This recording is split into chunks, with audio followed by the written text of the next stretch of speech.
good day, everyone. So this is part 2 of our Capricorn Venus star point coverage for the year 2022. And I'm so glad to have Ariel back on the channel. And this is part 2 of the discussion. So for part 1 of this video series, you can refer to the description box below to catch up on what we talked about prior to this conversation pertaining to the Capricorn Venus star point for 2022. So hello, Ariel. Hi, Johnny. Nice to be here again. Yes, people have been asking for you to come back and do a part 2 with me because there's just so much to cover. Really? Oh, I'm honored. I'm thrilled. Thank you.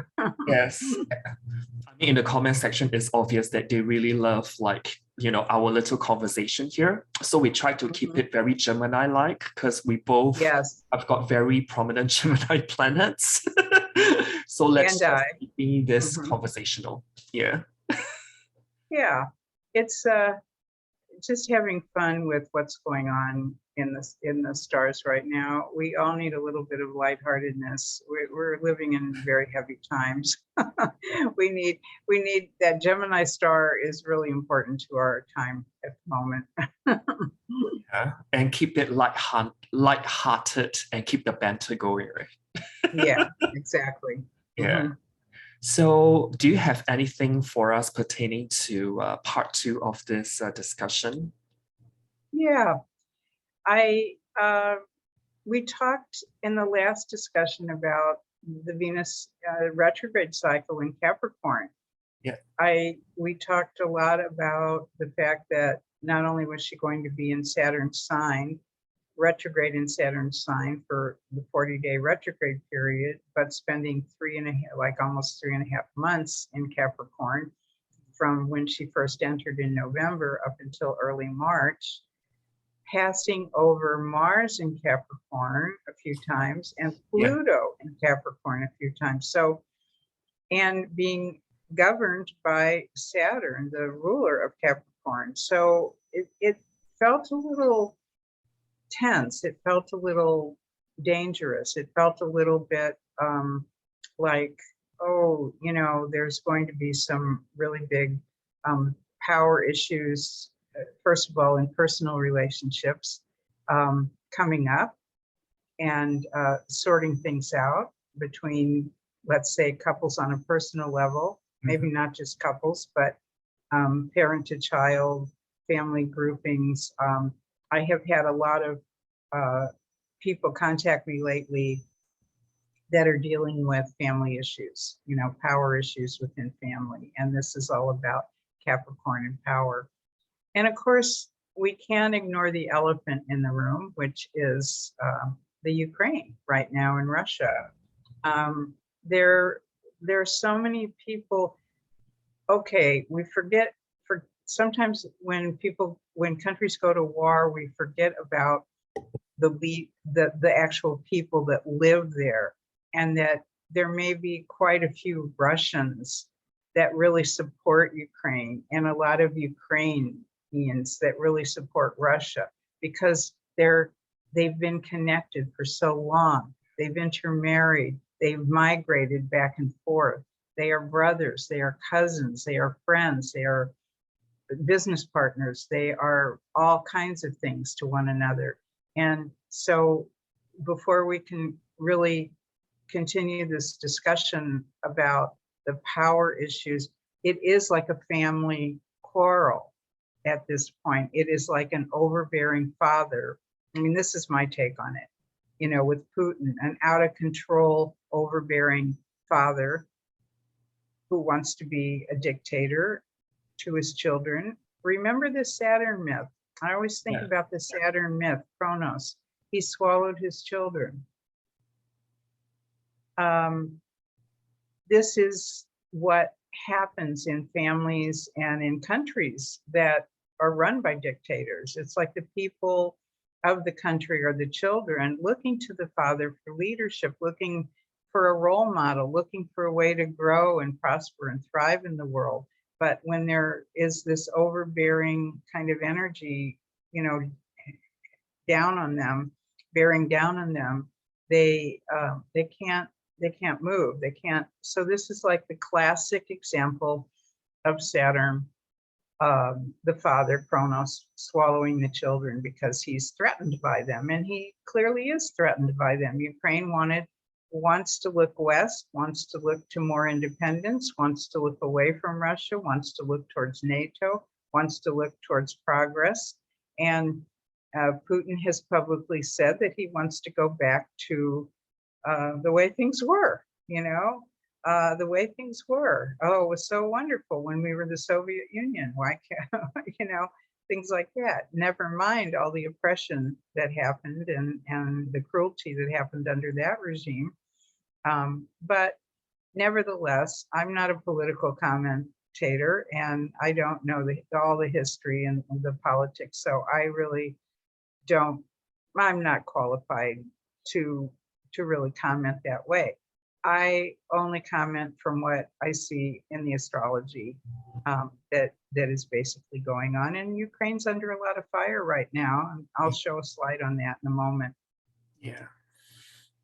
It's interesting that you mentioned about, the Venus retrograde cycle in our last discussion that somewhat intertwines the energy of Mars in Capricorn and Pluto in Capricorn. It's almost like this vigorous, because it's Capricorn vigorous, throwing the weight of your power around kind of energy that we are encountering for, well, a good 9.5 months. Yes, right. And one of the lessons of power is it's okay to accept power if it's given to you. But, we all have heard that old saying about power, how absolute power corrupts absolutely. Yeah. Or, power in the wrong hands is lethal. And power in the right hands, power is also about empowerment, self-empowerment, or empowerment to a people who are oppressed. So power can be a good thing. Power, and the reason, this is the hot key word of the time, because we're back to Capricorn, we're back to Saturn, right. We're back to Pluto and Mars in the whole Capricorn with Venus. And, people have asked me before, so the Venus star, isn't Venus supposed to bring love and beauty and peace and harmony and all of that? Pluto has two sides. In the ancient time, she was considered two faces and still is. I should go to my next slide. Okay, here's our movement of Venus for 2022. And I think this is, this can put it in perspective of, where she is right now.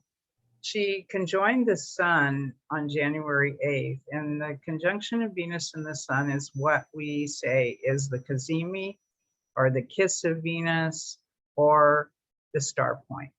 This is what I have used as the star points through our, through history, through, Venus has a very symmetrical orbit as she goes around, and a very beautiful orbit, one of the most harmonious of all the planets.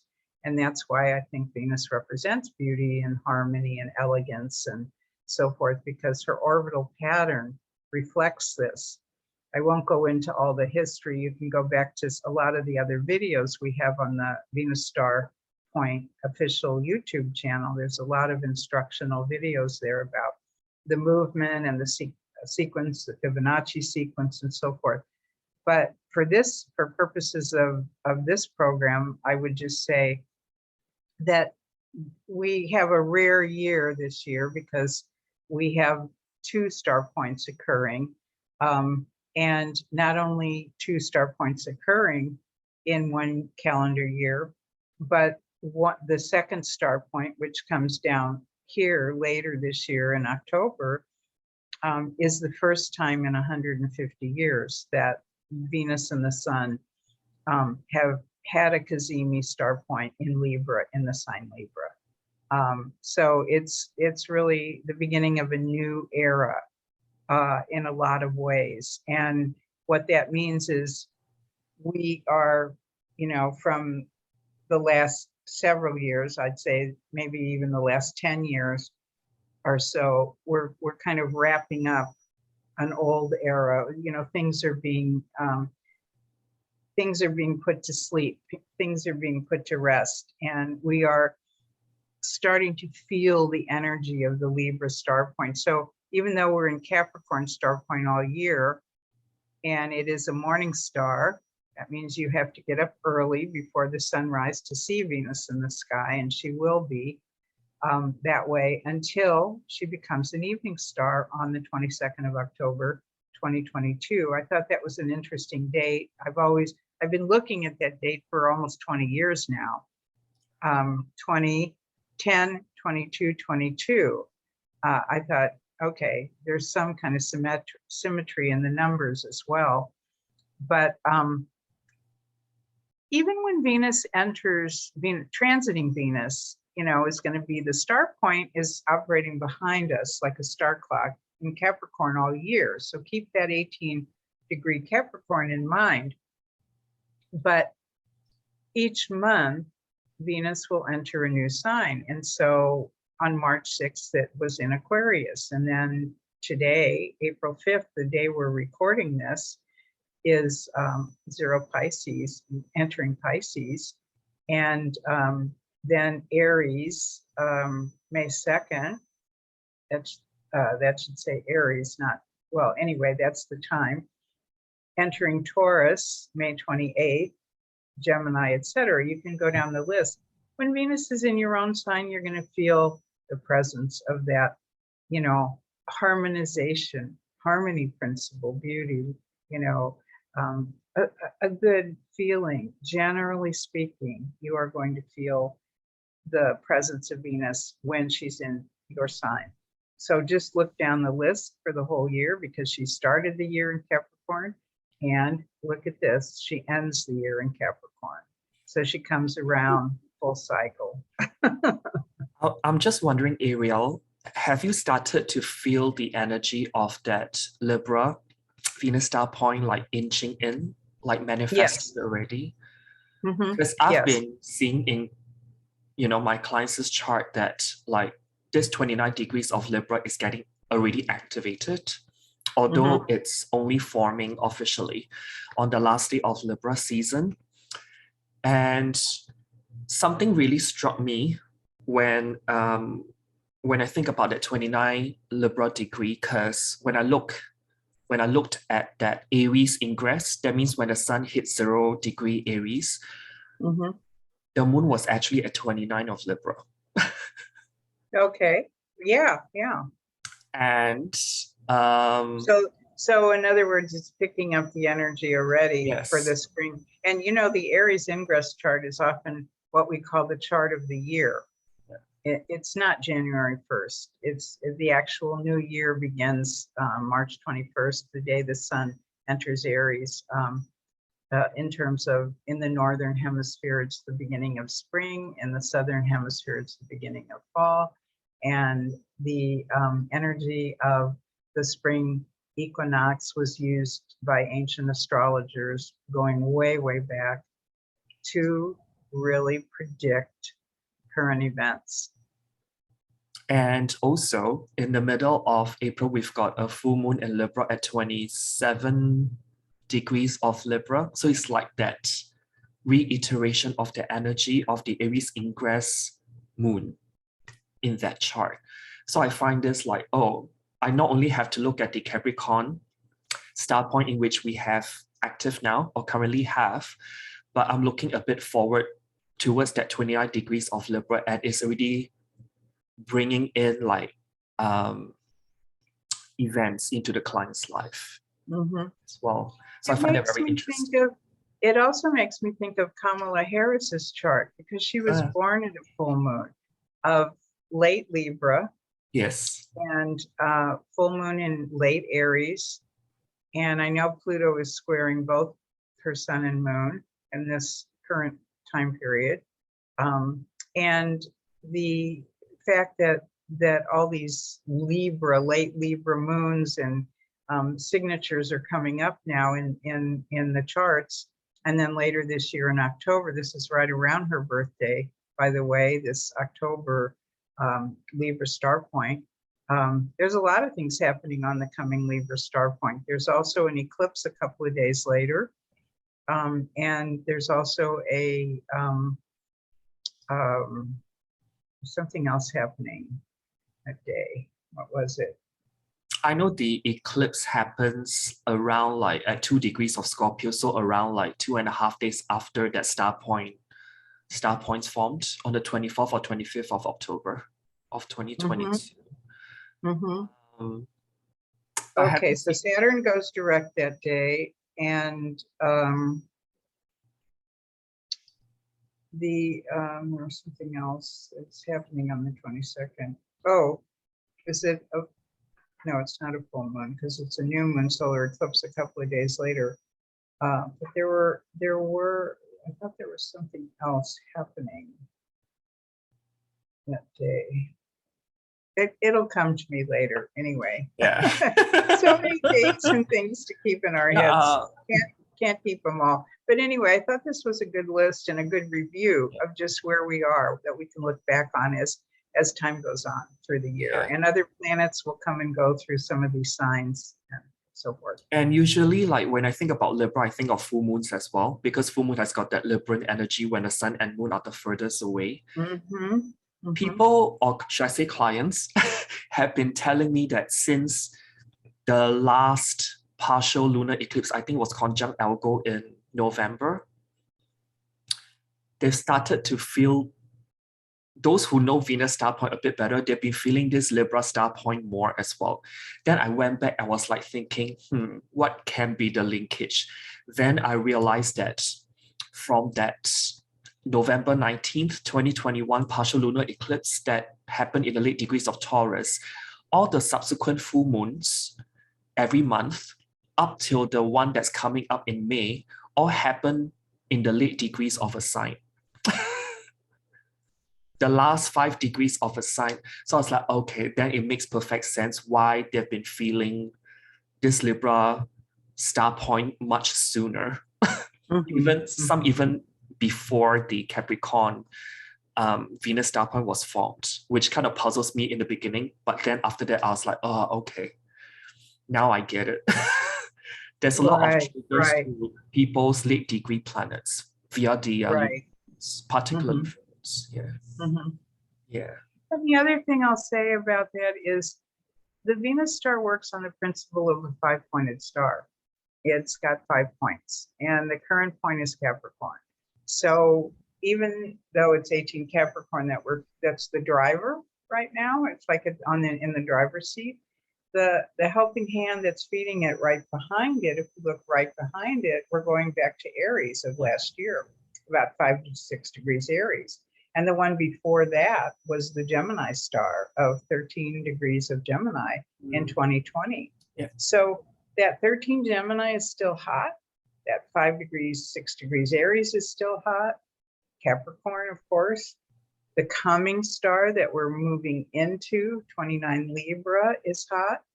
And the one following that, which will be Leo, about 20 Leo, I think. Yes, I think I have a slide showing that to the audience. You have a slide later. We'll see that in the slide. But I've always said, look, we're picking up the energy of all 5 points of the star all the time. They're hot degrees because this is the current star pattern of our time. And even though it shifts slowly through time, slowly, one of the projects I undertook in the research for the Venus Star book and for my teachings has been to look at the 5-pointed star, all 5 points of the star in any given time in history, to see, okay, what was active then and how is it affecting us? Because we can really see how that energy was infusing itself and impacting the culture and society and what was going on, economics, politics, trends. Venus has a lot to do with trends, fashion, art, what's popular, what's not. Yeah. I think when we get into Libra, I feel like there's more color coming out in Libra. I want to know what happened to when I go anywhere in the last 10 years in the world, I'm actually really tired of seeing everybody dressed in running clothes, Right. in workout clothes, in Athleisure. jackets Yeah. with little hoods, and running, like sweatpants and these jackets and sneakers. And when you look around, everybody in the world is wearing that now, and they're dark colors. They're all black or gray or nondescript. It's like, I want the color to come back into life in terms of, and see, I think those fashions reflect a sort of a state of being, a psychic, energetic state of being in the world. And I hope, and I think that when Libra star comes really, more fully into being, that color is going to be celebrated again. Oh, yeah. And this 2022, 29 degrees Libra Venus star point is just like the preview of things. Mm-hmm. Right. Because after that, it will it's swing almost back like a to sneak preview. It's a sneak preview. a trailer. A trailer, right? A trailer, Right. yeah. And Yeah. because that Libra star point will like dip back into the early degrees of Scorpio, and then in the early 2030s, it will fully move into Libra again. So yeah, we'll be having this like trailer preview thing, like, coming very soon. it's on the cusp, as we like to say in astrology. It's between, it's hovering between two signs. So Scorpio influence is still going to be felt, but the new opening of the Libra star will definitely be starting to emerge onto the scene. So I'm looking really anxiously awaiting, anticipating, you could say, the 4 years between 2022 and 2026, when we have the Libra star point, kind of giving us the preview of coming attractions. And that even though 2026, it goes back to Scorpio, it's the last breath. It's the last dying breath of the Scorpio star. And that's when, in history, that's when major transitions have happened in the economy. When the first Scorpio star came in, and the first Aries star came in, and Taurus faded out, we had a major banking crisis called the Wall Street crash of 1929. And so the economies were shifting. I think that we're going to have a similar thing when Scorpio fades out. Scorpio is the other money sign. Besides, when Taurus ended, we had one crisis, and when Scorpio ends, we have another crisis. But it's not a crisis as much as it is that we are shifting values collectively. Venus has a lot to do with values. And when we shift values, we are really saying, okay, what's valuable now in the Libra world? Clean air energy, clean, it's critical now for climate change. I've heard all these predictions from the scientists saying the next 4 or 5 years is really, really critical in terms of, being able to not totally turn things around, but really to make some significant changes to be able to save the planet from some very disastrous things that could happen. And the fact that Libra's coming in, and it's not just air, it's ruled by Venus. It's clean air. It's beautiful air. It's, we don't want oil and coal, and we don't want things that are going to impact the earth in a destructive way and impact us in the process. Yeah. So I'm hopeful about that. Yeah. So, okay, let's move on to the next slide. I think you have enough of that, right? But I think the big thing really on the agenda for this moment is the fact that we're having this month of Venus, we're having a Jupiter-Neptune conjunction in Pisces that I'm sure you've heard from a lot of astrologers. That's all it seems that the astrologers are talking about at this time has been for 2022. the big thing this year is the Jupiter-Neptune conjunction in Pisces. But I wanted to look back to when was Venus with Jupiter and Neptune? Only 1 month in certain years of these conjunctions. So right now, April 5th to May 2nd, we're having Venus in Pisces along with Jupiter and Neptune. And Uranus is in Taurus at the moment. Of course, we have Russia and Ukraine. We don't need to speak more about that. We know it's happening. So what happened the last time that all 3 of those planets were in Pisces? The Treaty of Paris was signed, ending the Crimean War. And that was, in effect, preventing military presence of Russia on the Black Sea. And it was accomplished through an alliance of the Ottoman Empire, Great Britain, France, and Sardinia. Uranus was at 18 Taurus at the time. What's interesting about that treaty relating to now is that there was a war, the Crimean War, but the ending of the war was a treaty and an alliance. These are Libra type words. So if we're looking forward, we're looking ahead again to the Libra star. We're saying, okay, peace was eventually achieved. Maybe everybody on both sides wasn't happy with what was decided. This is often the case when you end, when you come together in divorce court and, you say you get this and you get this, and neither side is totally happy, but they divide it up, they get something, okay? Then we go back to 1690. The planet Uranus, this is what the big thing I picked up on in that era, that Uranus was first spotted, but incorrectly thought to be a star. Sir William Herschel, of course, 90 years later, saw it as a planet. Uranus was in Taurus again at the time. And then in 1524, if we go back one more cycle back to Venus, Jupiter, Neptune, and Pisces, we had Giovanni de Verrazzano from France makes a voyage to the New World. It's the first European entry into New York Harbor. He spots Manhattan Island for the first time. Uranus is in Taurus again at the time. So all of these, interestingly, Uranus has been in Taurus for all of those. What did I make of those final 2? They were eras of discovery. They were periods of discovery. Uranus was discovered, but they didn't know it was Uranus.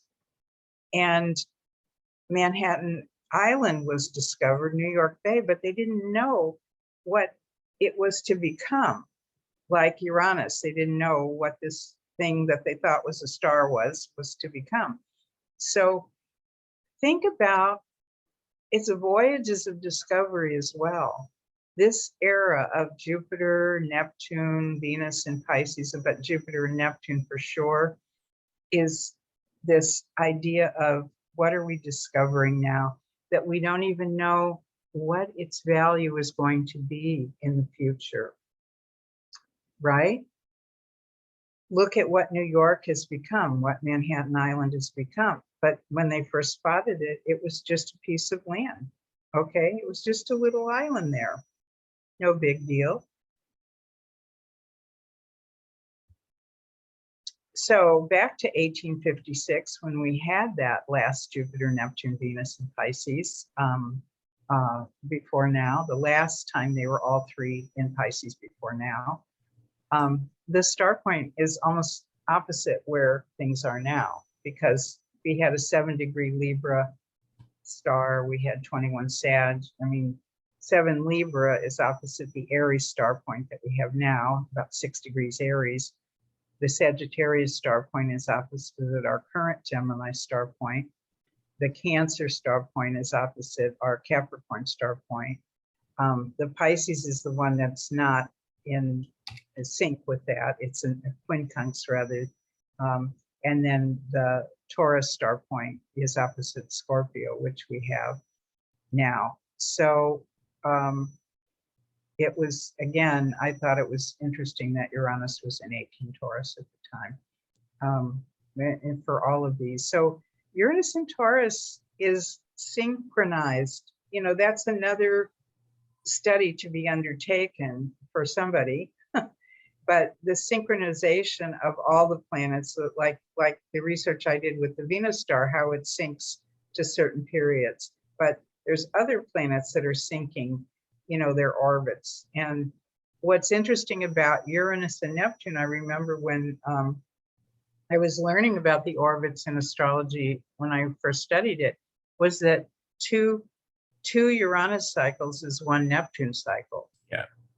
Because Uranus is 84 years and Neptune is like 165 or something years. And so, yeah, you multiply Uranus by 2, you get Neptune. So you would see that every time Neptune's in Pisces, Uranus is in Taurus. So there's an interplay there between Pisces and Taurus from a historical realm, a partnership kind of thing that happens that we as astrologers may not be aware of at all.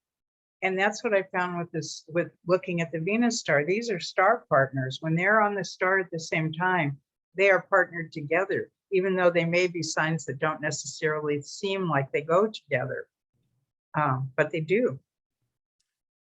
I've got something to add pertaining to 1856, when Jupiter and Neptune actually met up in Pisces.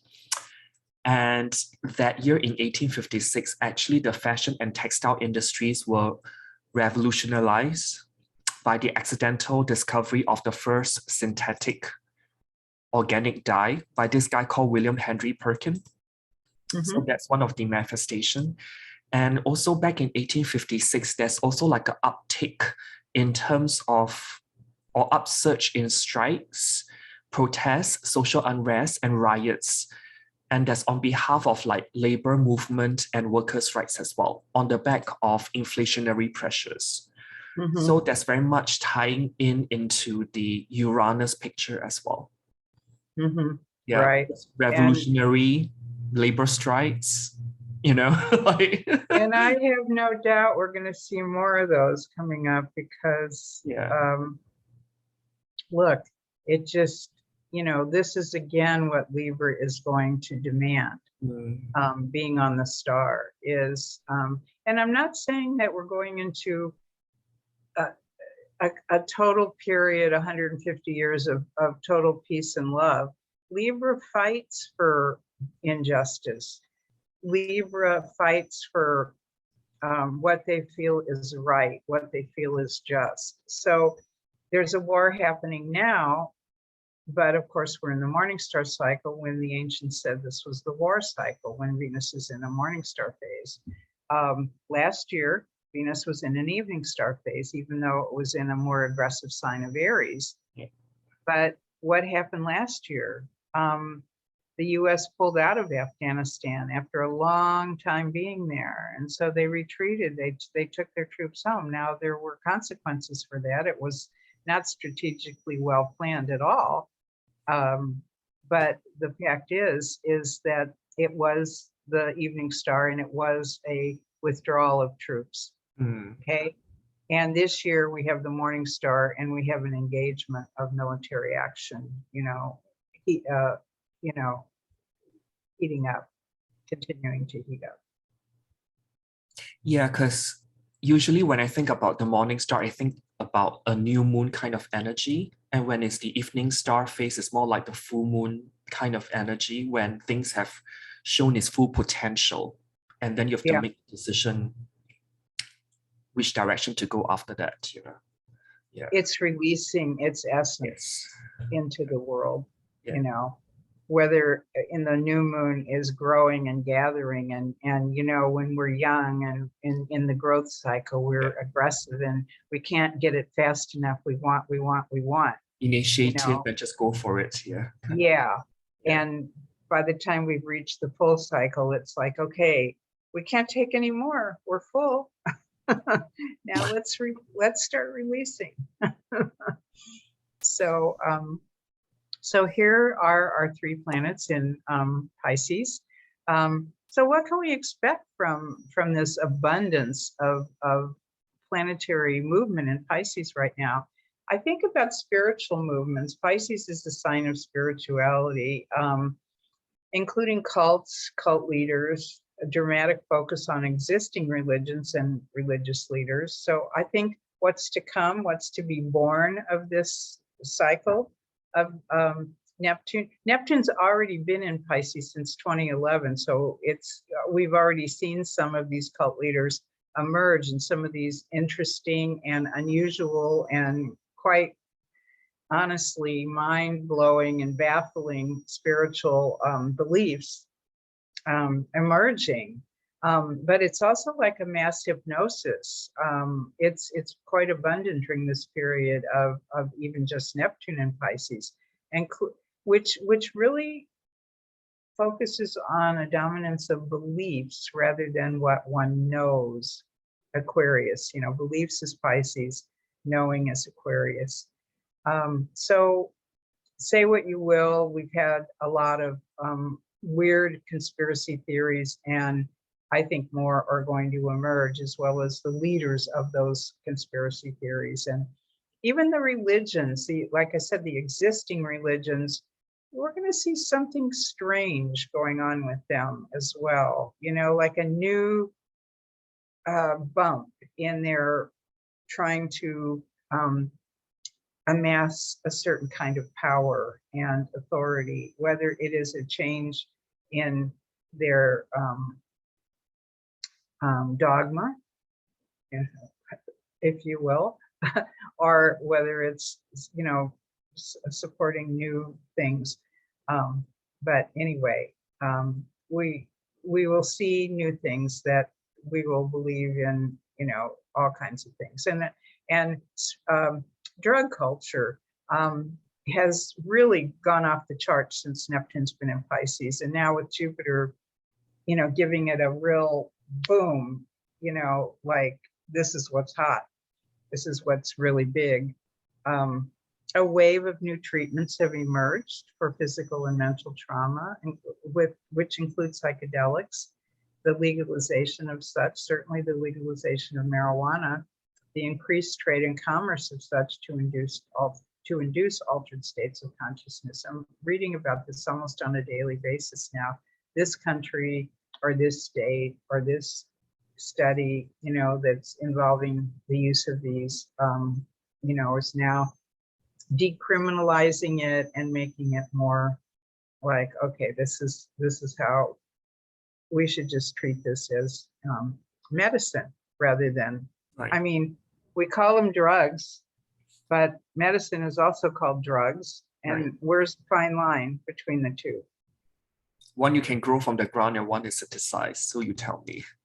Yeah, right. Exactly. One has fillers, one just comes out from the earth and processed. So where does one end and the other one begin, So A little jab here to the pharmaceutical industry. If they haven't made enough money off of COVID, then they will try to capture this whole psychedelic thing and start controlling and by it the too, way, so that, yeah, pharmaceuticals is also ruled by Pisces, the industry. exactly.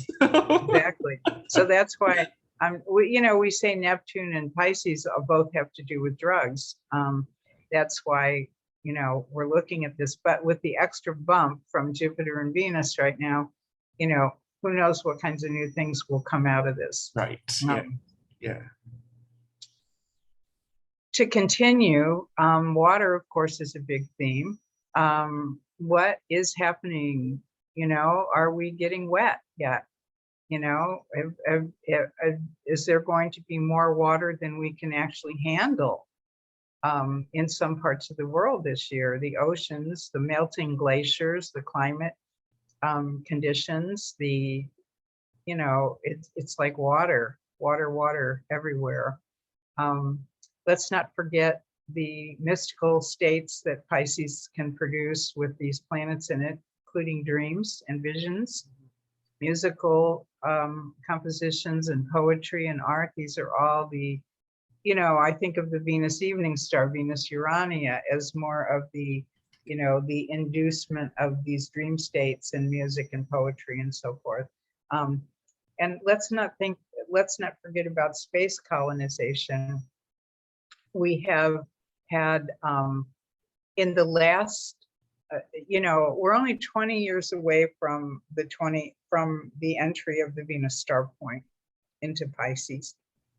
So, as I said, the cusp of moving into the new sign is about 20 years, actually, because it's 100 years on average. The length of the Venus star in a sign, transiting through a whole sign. It actually begins in 2041, I think, or 42. So it's about 20 or 19 years away. And we're previewing, I think Neptune, when Neptune went into Pisces, I was saying in a lot of my presentations that I think this next 14 years of Neptune in Pisces was going to be a preview of the Pisces Venus star point. But when we go back 150 years ago to the last Venus star point in Pisces, we had the tale, the works of Ignatius Donnelly and different people writing about Atlantis, the lost continent of Atlantis, the sunken continent. And we also had kind of a height, the peak of ocean voyages where the countries were colonizing and exploring and expanding their kingdoms in new worlds and so forth. Well, it's going to be space colonization now. Often space has been referred to as an ocean, the ocean of air, but it is an ocean surrounding us of air. And so I think we are going to see not only us visiting and inhabiting close planets, nearby planets, but it could be the other way around too, that we see visitors from afar coming here, which many people believe are already here and among us. And that's possible. That's possibly true. I don't say yes, I don't say no. I believe it's possible. But it could be revealed in a more dramatic way.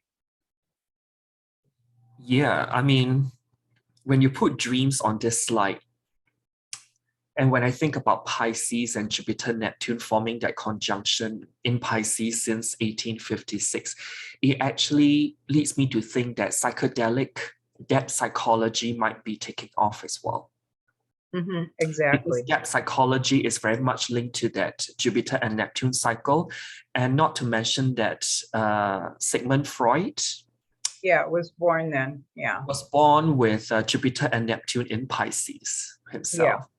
So I wonder if there's like more development towards that depth psychology, because honestly, when Pluto enters Aquarius, I think the whole thing surrounding mental health will be the next new frontier as well. So we need that depth psychology to help to kind of ease into the new reality that we live in. There's very little thing that's talked about the young kids who's not receiving all the mental health treatments from whatever that has gone on for the past 2 to 3 years. And because I've got clients who actually told me about their kids exhibiting certain weird symptoms for the past like 24 to 30 months since this whole thing began in 2020 from the lockdowns. And it just kind of, I think what I'm trying to say is that they keep asking me whether like, is there anything that can be, that they can lean onto for help? So I feel that with this Pisces energy that's building, and it will continue to build for quite a while, that will be the next field that parents will be looking at in particular.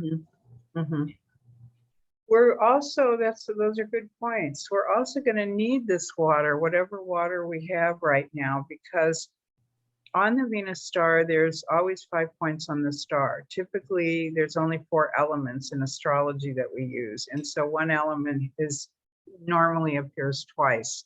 And so then it's a double. And what we've had since 1987 is a double fire on the star. We've had Aries and Leo on the star.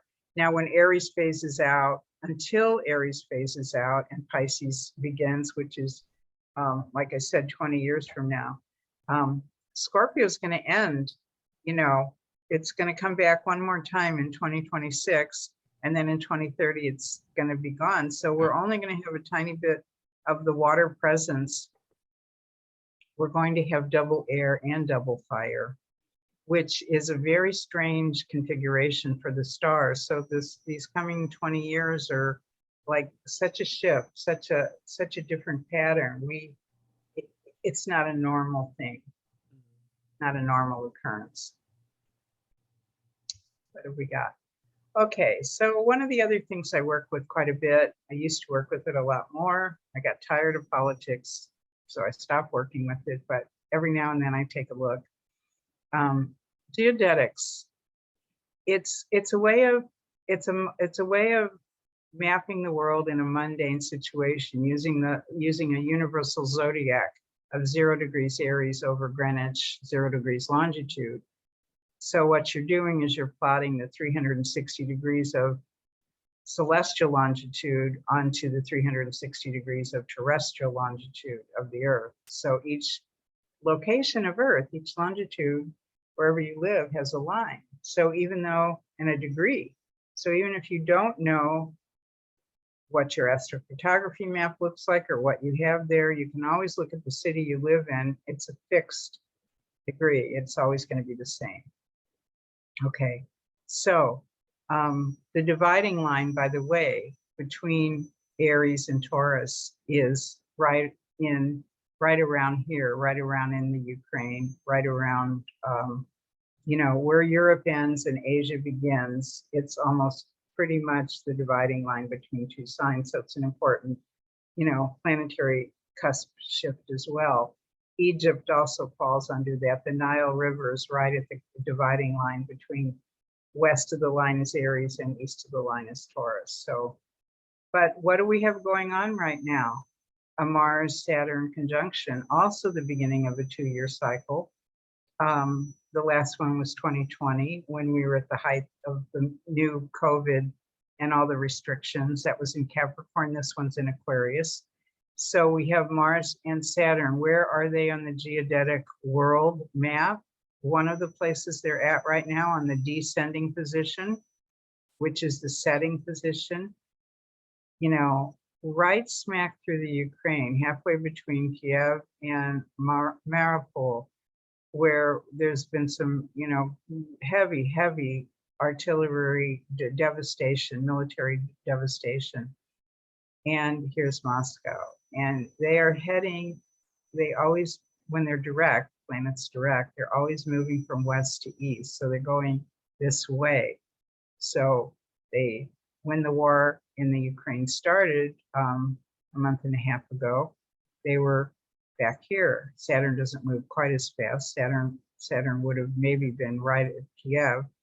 Mars would have been a little bit further behind, but Mars is caught up to it and they're both moving across. And again, they're both going to Mars will get to Moscow first, of course, it moves faster, but Saturn, by the time it turns retrograde, it'll just about reach Moscow, turn stationary retrograde, and then go back. So there's a lot of fallout and aftermath from this conjunction that's still to be, the story isn't over yet. But I did note in Russia's chart when I looked at it, and also now in that article about Russia is on the Sophia Venus website blog about, again, Russia's chart, and when Saturn reaches the 7th house cusp of Russia, which will be late May and June, and then when this Saturn also geodetically reaches further into Russia. Saturn's like a stop, do not pass, a wall, a border, something. So something's going to happen. Something's going to shift. And I think it's going to shift in a positive direction. Certainly we can't say any war has all positive outcomes, but something is going to happen. If we look back to that 1856 end of the Crimean War, it was, again, it was a mandate that Russia remove its military presence from the Black Sea. And here you can see, here's the Black Sea all around here. I've also looked at the Mars and Saturn conjunction point at 22 Aquarius. It actually highlights Zelensky and Ukraine's country's chart. It also highlights Putin and also Russia's chart as well. All four are activated. I know. I saw that. Isn't that wild? Oh God. Yeah. Either like square, opposition, or conjunction. I was like, you can't make this up. So this is like the what I'm also thinking of is also regarding the supply chain stuff that's going on with this Mars and Saturn line. Because it seems like Europe is under hostage of Russia because of the natural gas pipeline. Yeah. And so they are trying to reroute their supply to actually get liquefied natural gas, very much Jupiter, Neptune, and Pisces, from the US via the deep seas, Pisces. Right. So I'm like, wow, okay, like this is so symbolic, you know, like when these two are so close together. So, you know, somebody was asking me a few weeks ago, or stating that what an awful thing now for Europe. They won't be able to get gas from Russia, and what's this going to do? Not only to, the one thing I didn't say in the Neptune, Jupiter, etc., was the high out of control inflation. Yeah, the prices, you know, that always happens on the Neptune, Jupiter. It's a very, very it just, you know, things can go out of control that way. Yeah. But the idea that look, I'd like to think about, well, what could happen? What's the good that can come out of this? You know, there's always two sides to everything. Could this be a quickening of the idea that the Libra star point era that we're entering doesn't want oil and gas anymore, an oil and gas economy, that they want a clean air economy? Is this going to, okay, well, they're scrambling right now to get, you know, the oil and gas they need, but they realize this is only a temporary measure. We can't count on Russia in the future because we don't think they can be trusted. What's going on behind the scenes? People scrambling to come up with more, to produce more and more clean air energy that is going to fuel the world in the future, rather than the economy, the dirty economy that we're on right now. Well, this Mars-Saturn conjunction actually exactly square. That means at the bend of the nodes at 22 of Taurus and Scorpio. So it's that resource finance axis again. And Aquarius, where Mars and Saturn conjunct, is really ruling the distribution supply chain.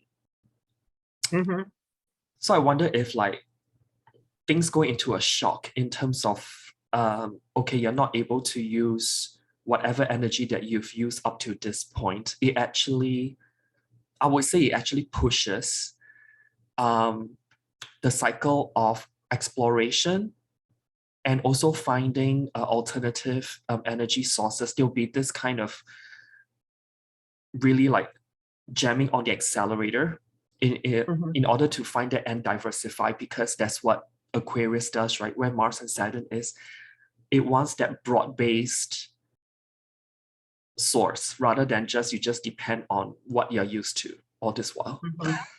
Right. Wearing the nodes is our collective destiny, particularly the North Node. Right. When the North Node is in Taurus, I guess we just have to live very simply, because Taurus is not a very complex sign. It just wants to, you know, food, shelter, and just stay warm, and yeah. So we may all, I wonder if there's some rationing going on, particularly with Mars and Saturn in Aquarius coming up. Oh, no doubt. Yeah, rationing. So I know prices of oil have really spiked, of gas, certainly in the US it has, and in Europe too. I live in Greece. The country, you know, Greece is helping the citizens by subsidizing a lot of the gas prices so that Greeks don't have to pay a whole lot more. It has gone up some, but not nearly what was predicted that would happen. So it's sort of reasonably being maintained now. We don't know how long.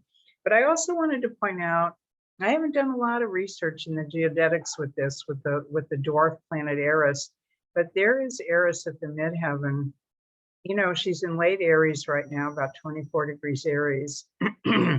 As I said, the end of Aries and the beginning of Taurus is right here at the end of Europe and the beginning of Asia. So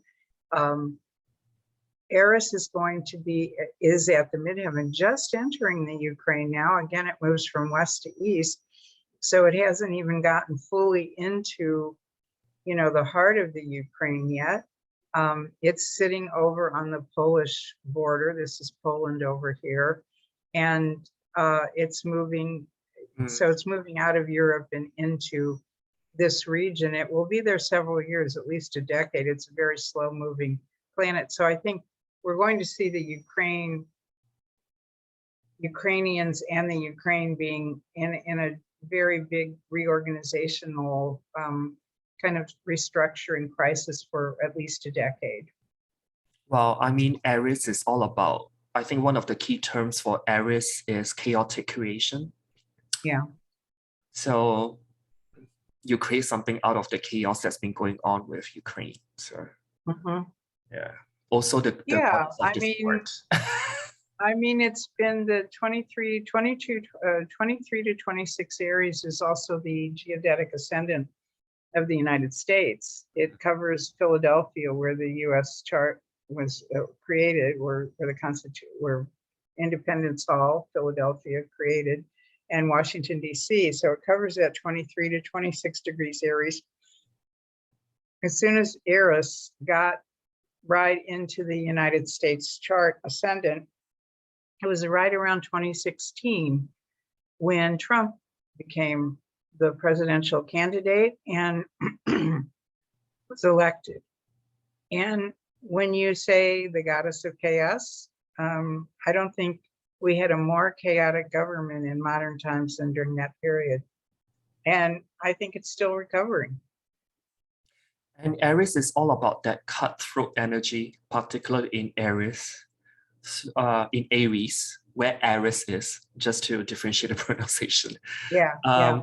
And so the cutthroat energy is very much representing, like, you know, how during Trump's presidency, how he's talking, he's always very cutthroat in the way he talks, right, and exert himself. Divisive. It's divisive. Yes. Yeah. Not united, but divided. Yeah, divided. Yeah. Yes. Okay, let's move on. Okay. Nobody can, you know, I think the Ukraine is the most important thing happening in the world right now, second only to the climate crisis, which I think should be what everybody's talking about, but nobody is. But so it's Will Smith actually kind of stole the thunder from Ukraine and what's going on there, and also other important things that are going on in the world. So I wanted to mention, first of all, that whatever you think, whether you agree with what he did and why, let's put this here, or you think he was completely out of line, I'm not going to basically take sides right now. There's justification for both sides and all sides of any dispute, I think. But there are some really revealing astrological considerations to keep in mind here. Will Smith is a Gemini star point, 29 degrees Gemini. It was one of the first of the Venus star points in Gemini. It began in 1964 at 28 Gemini, but it then, 4 years later, it was back in 29 Gemini, and then has been going backwards through Gemini the whole time, and it's crossed. It's not crossed his ascendant yet or his black moon, but it's approaching, very, very close to approaching now, because the last Gemini star point was 13 Gemini. It's approaching his black moon. Now, black moon on the ascendant in Gemini, there's a dual person here. There's two Will Smiths here.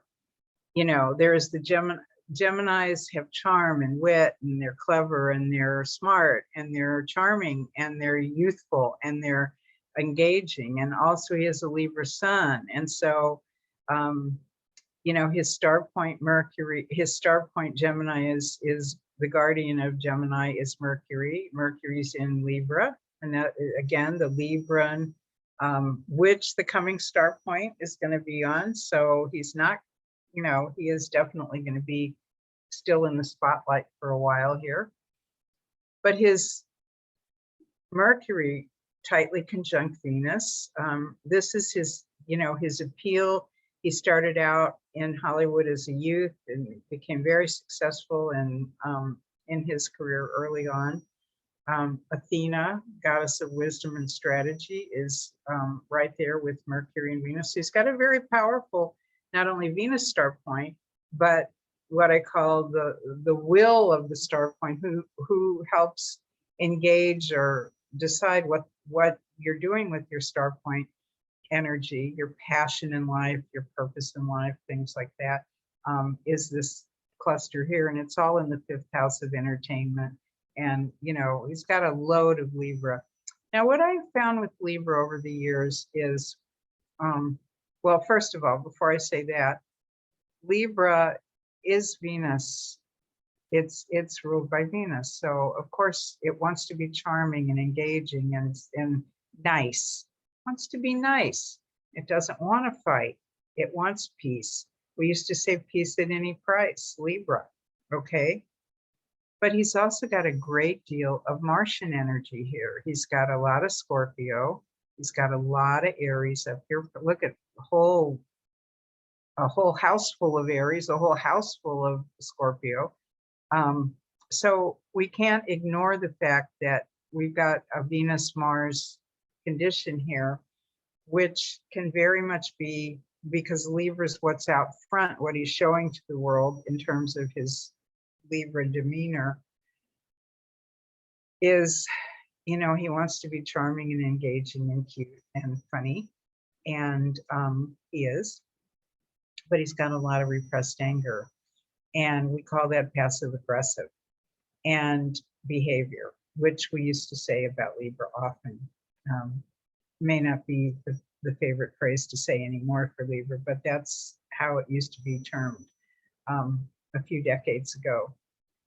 Now, his main thing here, the spotlight of his chart here, is this sun in Libra opposite Chiron, opposite Hygeia. Chiron and Hygeia are together. These are the two healers of the chart, Chiron being the wounded healer, Hygeia being the goddess, asteroid goddess, which promotes health and well-being. So when you have the two together, I've often seen this in the charts of people who become healers, who are seeking healing throughout their life. What are we healing in Aries? I think we're healing Chiron and Aries. What is the wound?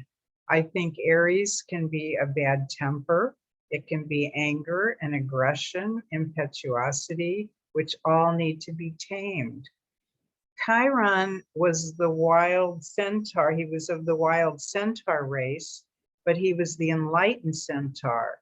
And so I think the wound is basically of Chiron is what needs taming, what needs to be looked at more closely, because it's the wild part of you that can go out of control at any moment and do incredibly crazy things. That's where Chiron comes in to say, okay, slow down, baby. Let's take a look at this. What's going on here? Immaturity can also be a condition of Chiron in Aries because, we know Aries, it's very, it's youthful. It's like the baby. It's like the first one out, okay? The United States national chart has Chiron in Aries. Chiron is presently transiting the sign of Aries, and pretty soon the US will get its Chiron return. I think Will Smith was acting out the US Chiron in Aries wound, but also the current high-pitched anger level of the country as played out on social media and between the two parties that are slapping people now. I think Will Smith's slap is what everybody is really doing right now, or the people that aren't doing it want to do it because you read something in social media and you might want to say, I mentioned this to a friend the other day, and she said, oh, that's a really good point. She said, yeah, I'd like to slap some of these people too that come out with these comments on social media. So I think he was playing out on an archetypal level some kind of a bigger drama that's actually going on. And I know you've got the charts of both Will and Jada, and some of how Chris, enters into his chart, enters into that. So yeah, there's a personal drama going on there too. Certainly there's a personal drama going on there too. But how many Hollywood people or celebrities or musicians have had personal dramas between people? But most of us, it's in the news one day and it's gone tomorrow. Yeah. Nobody can stop talking about this right now. It's really struck a chord in everybody in terms of something bigger that we are all needing to look at right now. And of course, the transits for the Oscar night were really telling. I mean, that couldn't be, he had so many hits on his chart. Okay, he won the Best Actor award. That's wonderful because he had all of these, so many transits going on, but it was his time.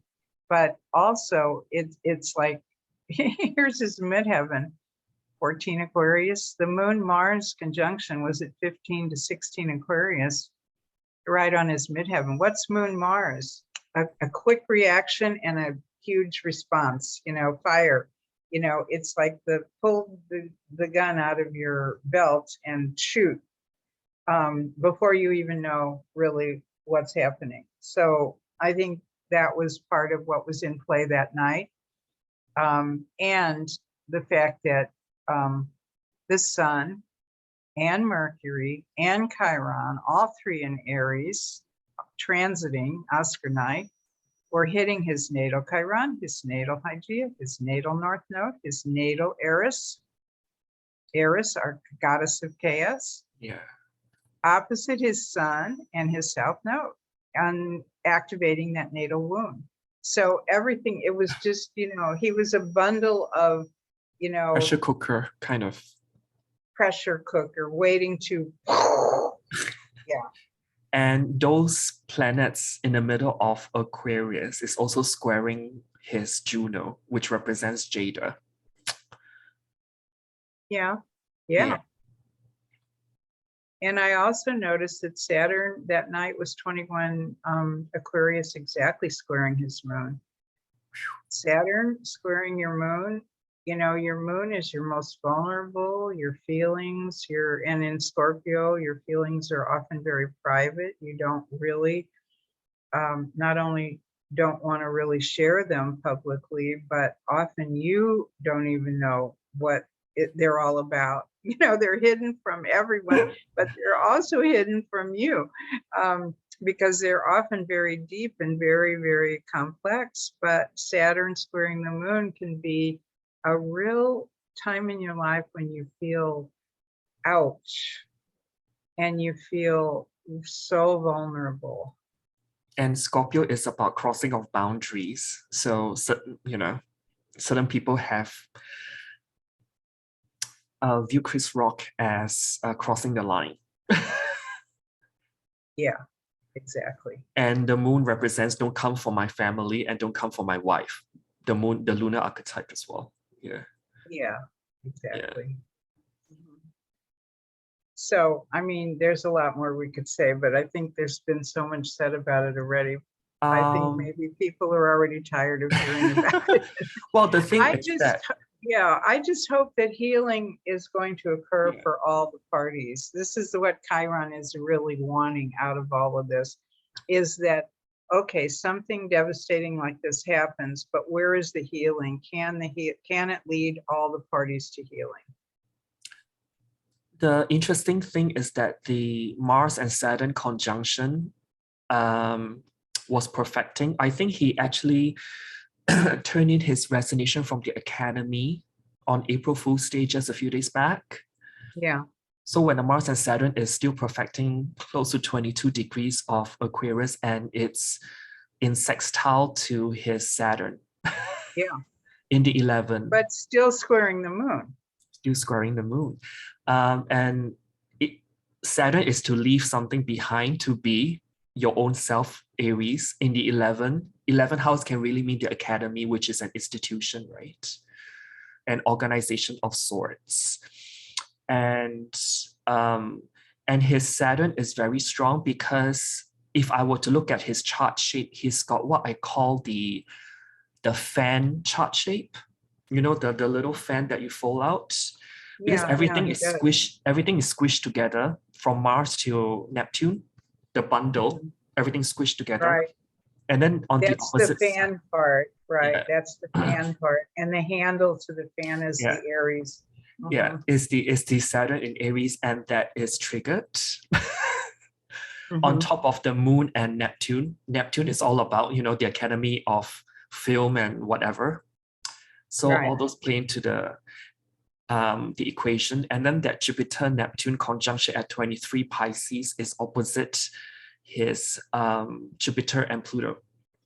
So that's like a change of fortune. You know, the tides change this time against him. Yeah. Saturn is critically important in his chart because it's also the focal point of a finger of God or a yod formation. You've got Pluto at 23 Virgo, you've got Neptune at 24 Scorpio, and you've got Saturn at 23 Aries. That's a very tight yod, which points to Saturn in Aries in the 11th. What is Saturn in Aries in the 11th? It's actually being a role model. It's handling authority in a responsible way.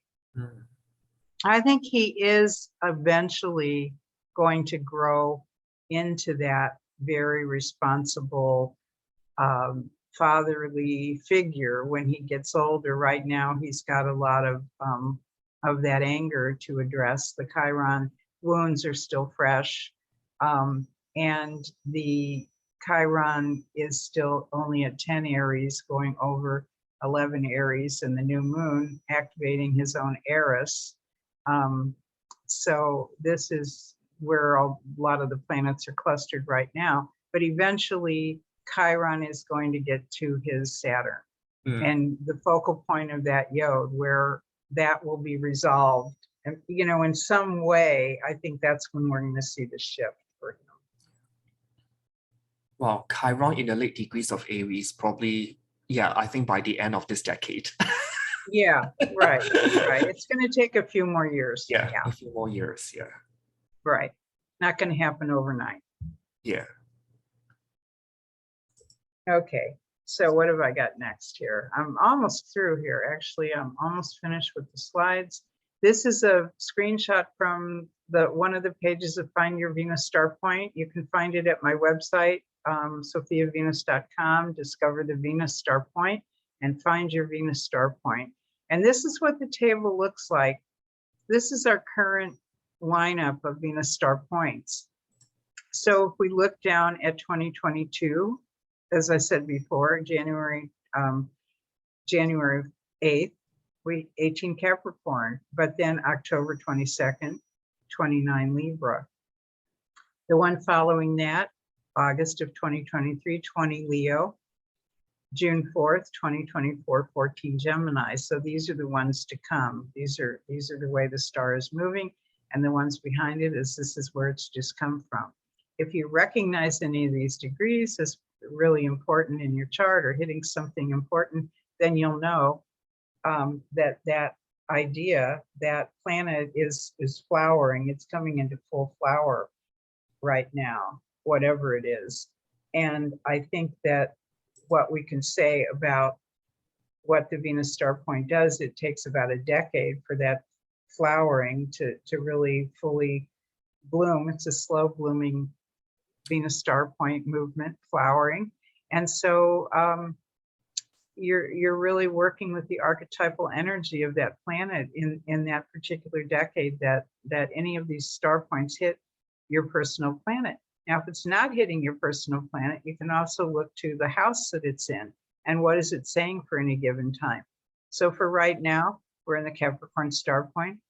Look at your Capricorn house. What is it saying to you about your Capricorn house this year?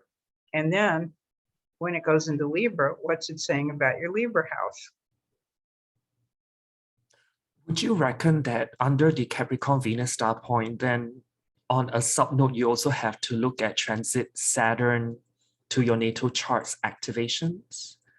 Those will actually light up more over the period. Transiting Saturn? Yeah, because it rules over the sign of Capricorn. That's the active transit Venus star point now. Yes, I would see where Saturn Right. is right now. Very important, definitely. Okay. Anytime there's a star point, like I said, the guardian ruler of the star, of the sign, is really active and it really engaged, and you really need to watch that. So Saturn is in Aquarius all year. It's only in one sign. It is the ruler of the star point for most of the year until late October. But you see these little hits that Saturn's getting, like from the Mars right now.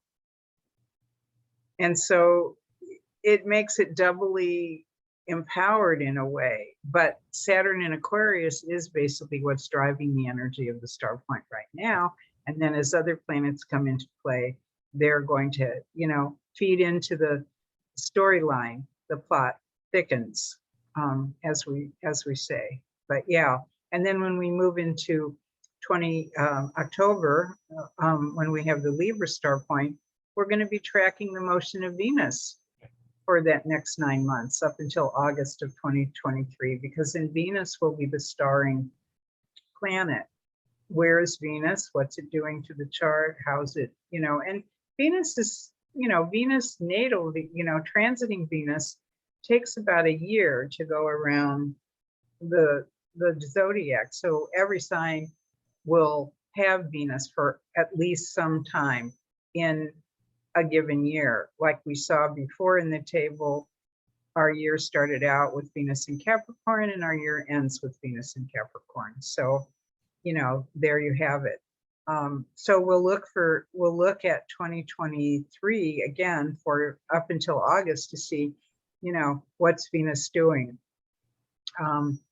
And how is the energy really changing from a Saturnian kind of year to a Venusian kind of year? So Venus is the starlet of the red carpet coming soon. Yeah, Right. exactly. Yeah. These are the two books that you can find all of this information about, the ebook and the print book. The print book has a lot more meat in it. It's got all the charts and graphs. The ebook is really condensed to just the meaning, the interpretations of star points and so forth, and how to find them.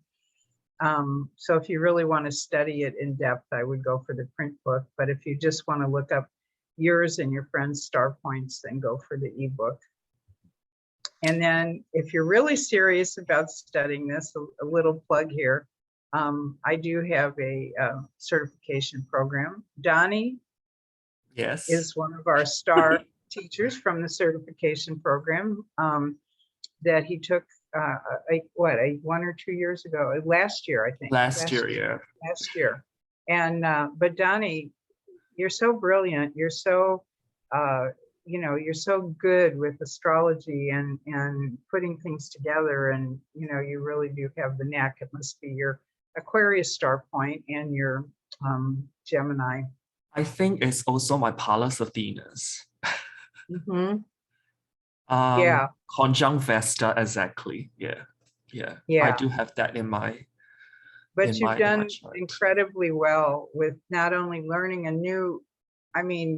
with astrology in general, definitely, but all the planets and techniques, but with the Venus star particularly, you have a very good grasp of it, very, very quickly. You got that. So anyway, if you like this video, subscribe to our YouTube channel, which is the official Venus Star Point channel. This video will be uploaded to that channel, right? Yes, as well. Yeah. Okay.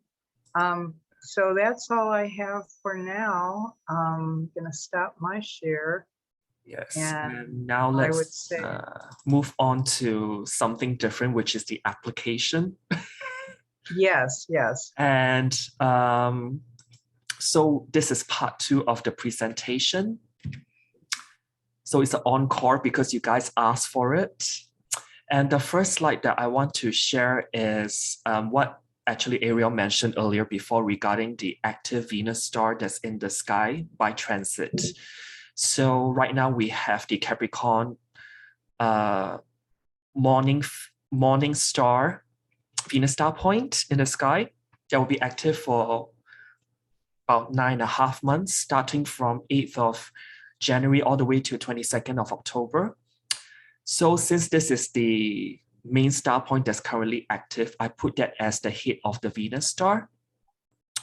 But then we also can't forget the 2 previous star points that came before this. So this will be falling onto the left side of the transit Venus star because they're still having its impact on you.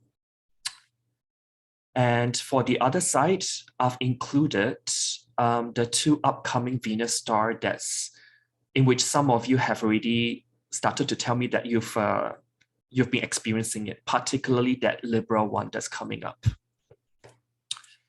But having said that, there's also like a Venus star point in the sign of Leo that will be coming in 2023 August that's working in the background as well. Mm-hmm. So that's why all 5 of these star points, yes. When you said before, I'm feeling the energy of the Libra star already. Well, it's right around the corner and it's on the current star. Yeah, and it's also that the Aries ingress has got the moon at 29 degrees of Libra. That's why you guys probably start feeling it sooner than, when it forms in on the last day of Libra season. So just want to show this slide is because we got to look at things synergistically. So it's not just one star point and that's it. It's like as a whole, it paints the story surrounding things. So the next chart that I want to present in terms of application will be what I missed out in our last little chat, which is Chancellor Angela Merkel, because she stepped down as Chancellor of Germany after 16 years and 16 days. I find that I just had a laugh when I saw that duration because 16 is literally 2 phasal Venus star point returns. When I say phasal star point returns, it means that, for example, now we've got a Capricorn morning phase star point in transit. 8 years later, there'll be the next morning star phase transit Venus star point in Capricorn. And so it's 2 cycles of that. So 16 years, you come back to a morning phase transit Venus star point in the same sign. And so we got to rewind. That's brilliant because she was really loved and admired. And Capricorn, as an authoritarian, this is somebody who who was in a position of power, but Yeah. used her power correctly. She was such a good role model for the Capricorn star point period to come into office with the Capricorn morning star and then to leave office 16 years later, 2 full Venus star cycles, 8-year pentagrams, 2 Yes. full cycles of Venus later. Is brilliant. It's really, I'm really glad you're showing this because I wasn't aware of that. I hadn't studied her chart quite as. And the last time when, well, actually the forming Venus star point, that was in late 2005.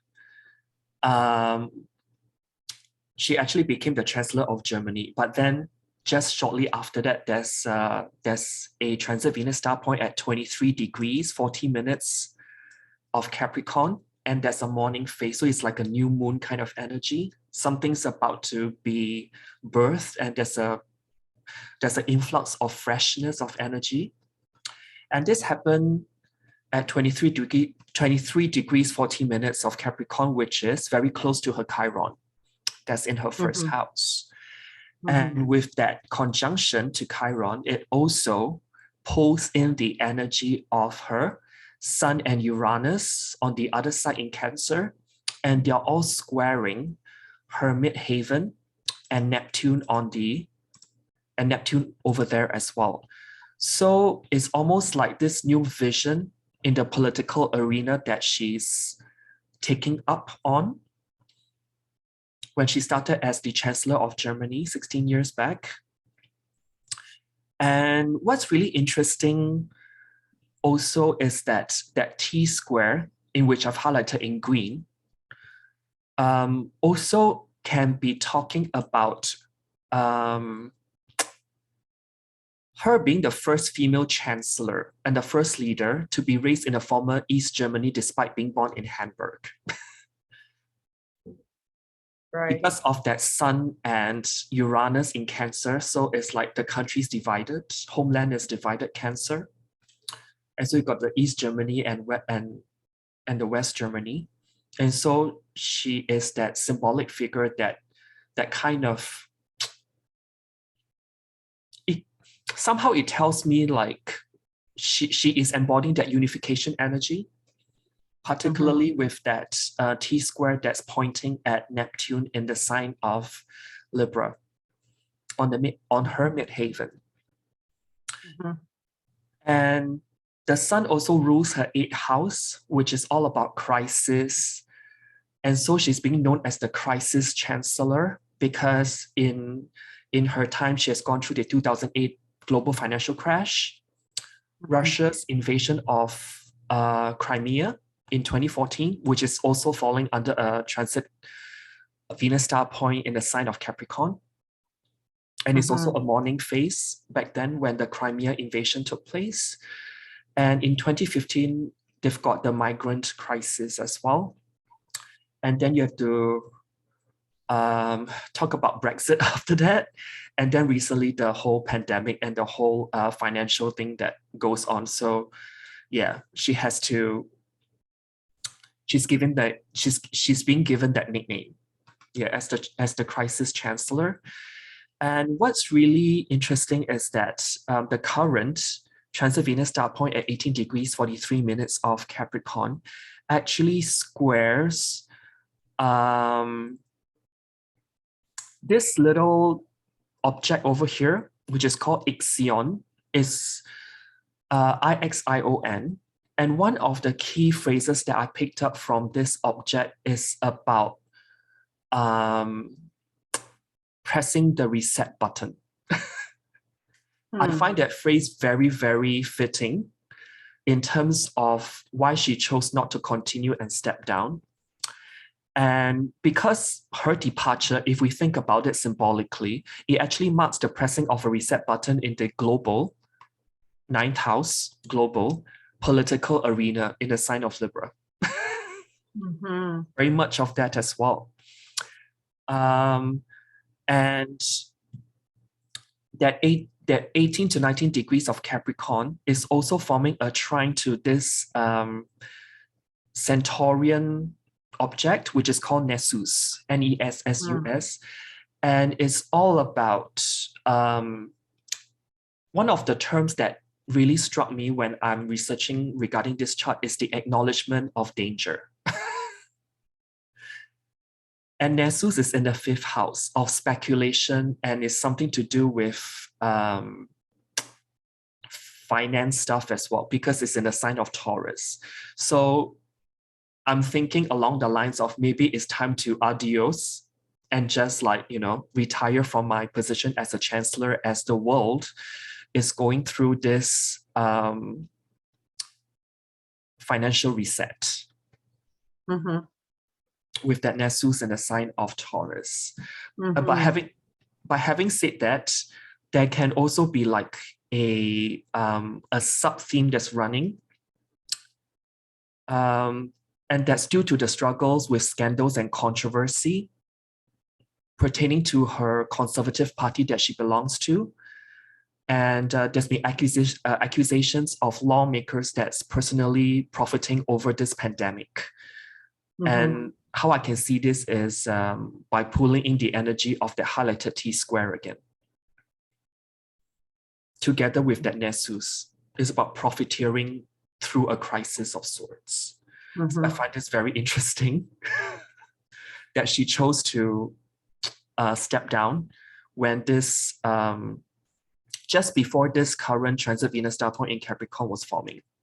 Because usually when I think about a morning star Venus star point via transit, we usually feel it slightly before. Yeah. Because that's when Venus has already gone retrograde. Yeah. And that's it's entering the sign before it goes retrograde that it's going to go retrograde in.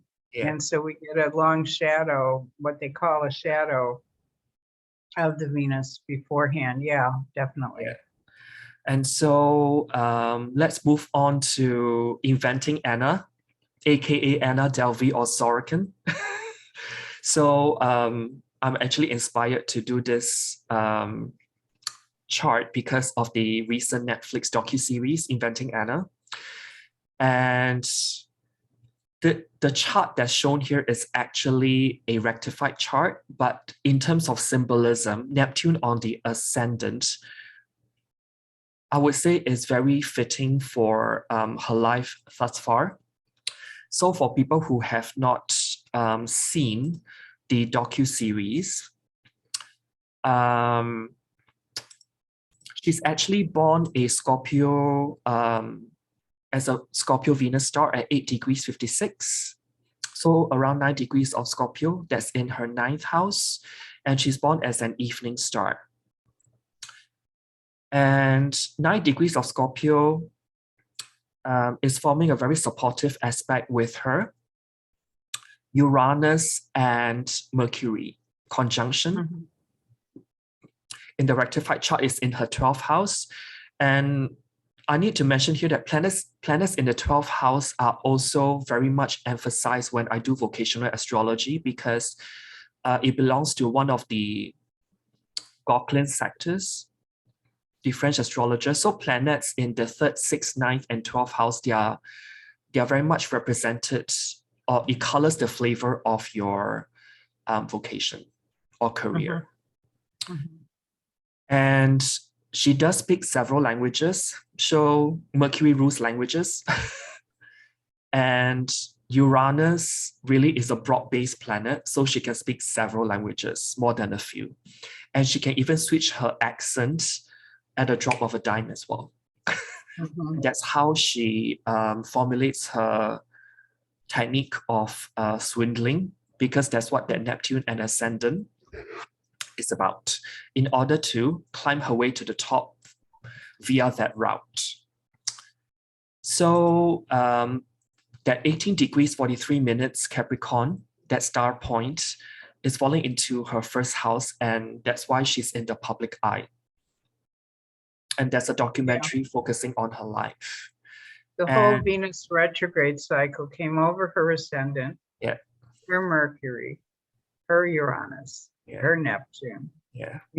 The whole thing, all that Capricorn. So it's showing, in fact, a lot of people that have come up into the news cycle in this current period have so much of the Capricorn. But I wanted to comment on one thing you said earlier about the Neptune on her ascendant. It is a rectified chart, but I would say that it fits pretty well. The fact that Netflix called the series Inventing Anna was so spot on, because Neptune on the ascendant is who am I? And Neptune on the ascendant is, I'm anything I want to be. I'm not necessarily who you think I am. I can be anything, and I am. And so Neptune is like this dream or this fantasy or this delusion, as you were. And she did, Yeah. definitely deluded people. She charmed them. She charmed the socks off of them, and often, their bank accounts as well. But she was very, very clever. Mercury as her star point ruler, not Mercury, but I mean, Mercury there on the ascendant. Mars is actually her star point ruler in Gemini, but it comes back to Mercury. So there's the Gemini, the duality again of two faces. Here's the Anna that is actually just a very average middle class child of of average family in Russia. And here's glamorous Anna, who is the daughter of a billionaire. An heiress, yeah. An heiress, a German heiress. German heiress, yeah. A German heiress. I am a German heiress. And so, yeah, Neptune, wow. There it is. I thought, no, this chart really speaks. And I've got some news updates for people who are interested. On Monday, March 14th, last month, transit Saturn, which rules over that current Venus star point that we have right now, was conjunct her Venus, or applying to. And Venus actually rules her 8th house and also her 3rd and 4th house. Venus ruling her 3rd and 4th house is really talking about her deportation towards her homeland, which is relocated to Germany in this case. And then Venus ruling that 8th house in the sign of Libra, you can kind of say it like a crisis was created because she doesn't agree to being deported back to Germany. So currently, as of now, she's still stuck in the US, in the state of New York, that is. And what's really interesting with that Neptune on the ascendant, which is very fitting also, while she's awaiting news of her deportation, in Manhattan's Lower East Side, there's actually an art exhibition, very Neptunian, all about her, which is named under Free Anna Delvey. And artists have come together and paint acrylic drawings of her. And imagine they are priced at $10,000. Yeah. Is this going into the Free Anna Fund? I'm not sure, but I just know that there's a second potential exhibition that's based around her that will be in this month in 2020. In this month in April 2022 as well. So very much that Neptune and ascendant energy. And not to mention that she has also signed to a new docu-series where Eventing Anna actually ends. So there can be a part 2 as well. Oh boy, can't wait. Yeah. And well, she's definitely coming out of this, kind of on top. This actually leads me to think that upcoming October 2022 Libra transit Venus star point at 29 of Yeah. degrees is really active for her because she's got the asteroid series at 29 Libra that's sitting in the 8th house. So Right. 8th house can also be like profiteering through others. Mm-hmm. And so this is somewhat, it draws me to conclude that, yeah, that the Libra Venus star point is really active for her. Yeah. And it's already active, as you mentioned. Yeah. The charts of earlier, even this spring, have that 29 Libra highlighted in it. So her series is already being picked up on, and it's the opposite of her moon in late Aries. So that whole axis is being activated now. And that moon is very close to opposing that series, which rules the 7th house of contracts. Mm-hmm. Mm-hmm. So she has signed a deal with this production company for a limited documentary series about her life after prison. I thought that's pretty interesting. So she's milking it for what it's worth, in other words. Yeah. While there's art exhibitions happening in Manhattan's Lower East Side surrounding her story. Mm-hmm. So the next thing is this docu-series on Netflix as well, surrounding the Tinder Swindler. That's a mouthful. And this is also a rectified chart, but I find this chart really very succulently summarize the overall energies of the chart. Why do I set the ascendant around the 19th to 21st degree of Gemini? This is because this rectified chart has the ascendant conjunct the fixed stars Bellatrix and also Capella as well. Both fixed stars has got the energy of Mercury and Mars, very much surrounding, if you read into what his life is about, Mercury and Mars pretty much is talking about his life up to this point. And this transit Venus star point at 18 degrees 43 minutes of Capricorn is landing pretty much exactly on top of his Saturn that's in the 8th house. And 8th house, what themes can it actually highlight? Is dealing with taboos, power games, fixation tendencies is also 8th house, intense encounters and passions, dramatic entanglements and transformative crisis. And 8th house can also be something that's very vampiristic, draining. And last but not least, 8th house is other people's resources. So you can see where I'm going with this.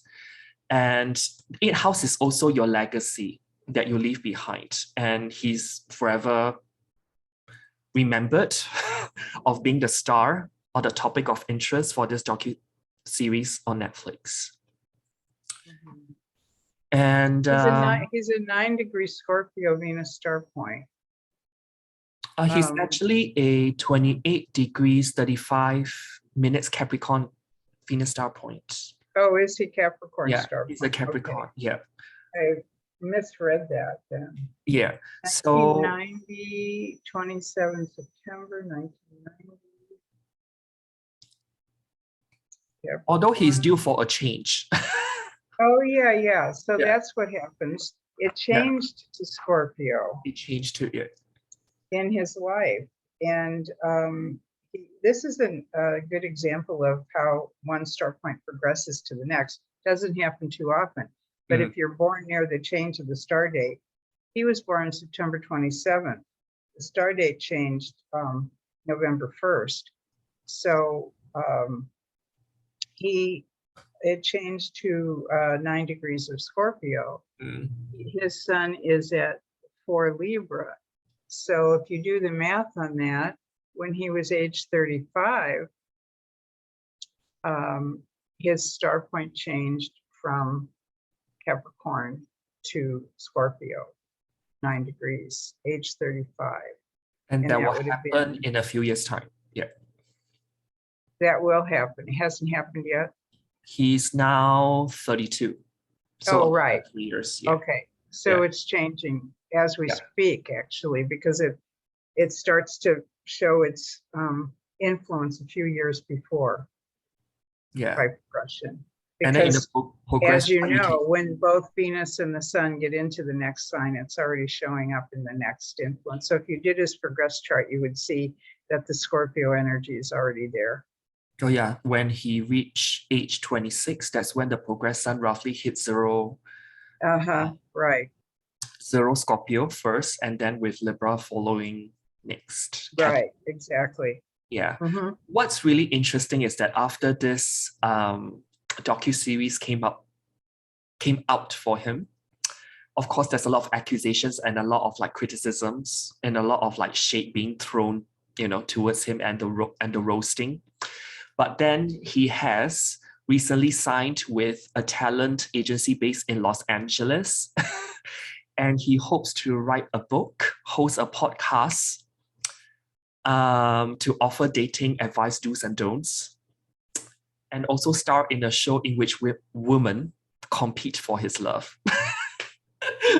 Very much the sun conjunct the fifth house cusp in the rectified chart, if I were to say. Yeah, so I find I watched both series, and I have to say that I thought Anna was a lot more charming and somebody a little, even though she did this giant swindle herself and deception. right. I would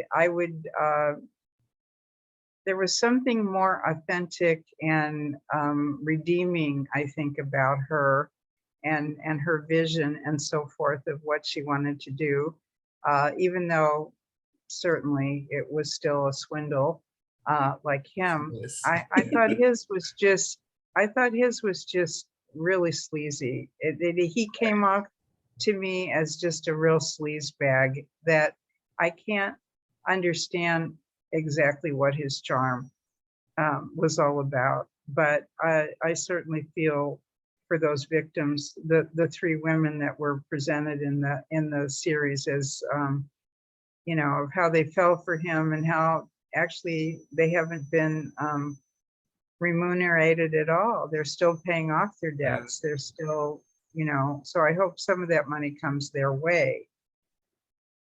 Yeah, and besides that, current transit Venus star point conjunct his Saturn, it also aspects Pluto, which is in sextile to Saturn, and also Mercury, which is the ascendant lord, which is in trine to that Saturn. And it also forms an inconjunct or quincunx to his Pallas Athenas in the third house in Leo. This can really be his strategic creative thinking, very like Pallas Athenas in Leo, in terms of social media, which is a third house thing. He's probably very good at what he posts, what he, how he sends messages to these ladies in order to swindle an estimated $10 million from victims across the continent from 2017 to 2019 alone. Yeah. And those women are still paying off their debts as of now at this point. And this is like a follow-up to our heroes and villains. We did a piece in the last newsletter for Venus Starpoint blog on called Heroes and Villains of Our Time. And so, we're following up with people like Will Smith, Angela Merkel, Anna Delvey, Anna Sorokin, and what's his real name? Simon Leviev, that's the name that he changed to. His previous name is called Shimon with a H. And why do I rectify his chart to a Gemini rising? That's because his Hebrew name, which is Shimon with a H, in that language, it actually means to be heard, which is very mercurial or very Gemini-like. So I'm tending towards putting him as a Gemini rising for that matter.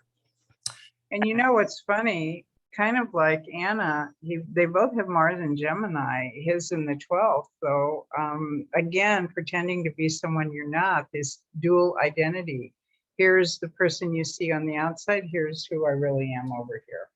Well, he's one of the plots that he employ towards his victims is always to say that he's always in danger.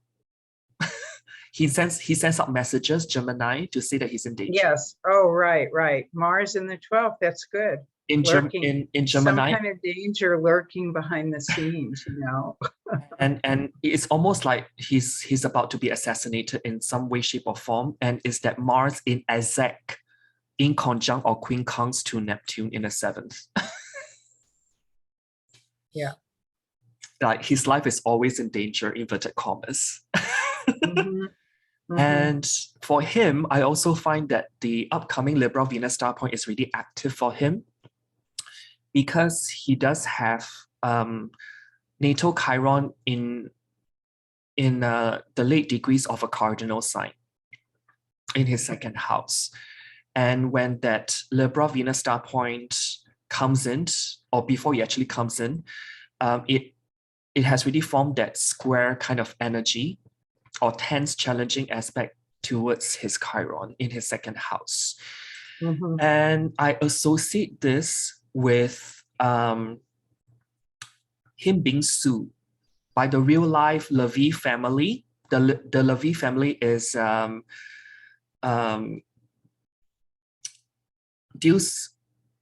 deals with diamonds. That's how he passed himself off. Right, right. As a diamond family business heir. Mhm. Mhm.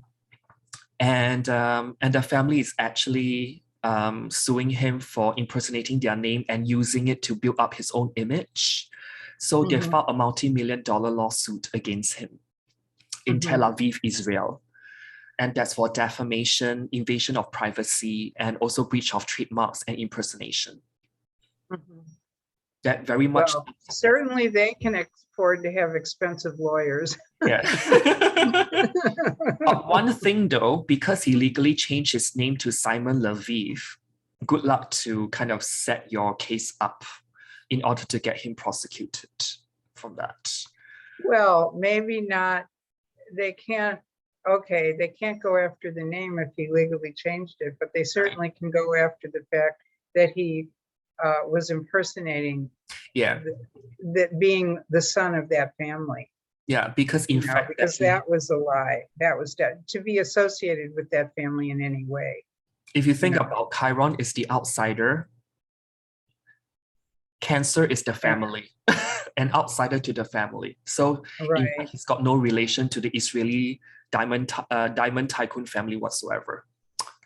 So I find this. So here's one thing I'd like to share about this. You circled Saturn at 18 Capricorn, and you mentioned it. The Venus star point, of course, this year was 18 Capricorn. And so here is the Venus star point on his Saturn.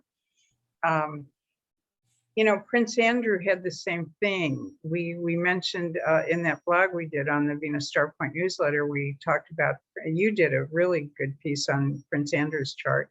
And I think his Saturn was right around that star point as well. Consequences being served. And often I think of that Saturn in Capricorn is you need to be really responsible for what you put out there. And because, you know, there will be consequences for your actions, and the consequences of Saturn can kind of come down pretty severely. Yeah. So I think I'm somewhat still confused and a little bit surprised as to why Prince Andrew got such a coming down with Saturn for his position and what he did, and that this guy hasn't seemed to suffer any real true consequences yet. Okay, he served some time in prison, got out. He seems to be doing well. He's being sued by the family, but you know, what is the price that he's ultimately really going to pay for this? I actually will attribute Saturn's like trines and sextiles that's helping him to get out of reaping what you sow, be it good or bad. Well, it is exactly trine Mercury, his ascendant ruler. Yeah. And they are both forming sextiles to Pluto. Yeah. And Pluto is in its own sign in Scorpio. So, you know, he can wiggle his way in and out of situations. Yeah, definitely.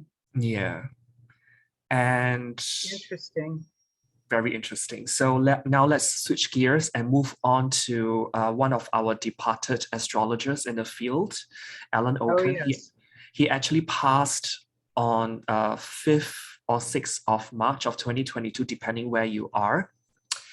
So natally, he's got a Virgo Venus star point at 12 degrees 32 minutes, conjunct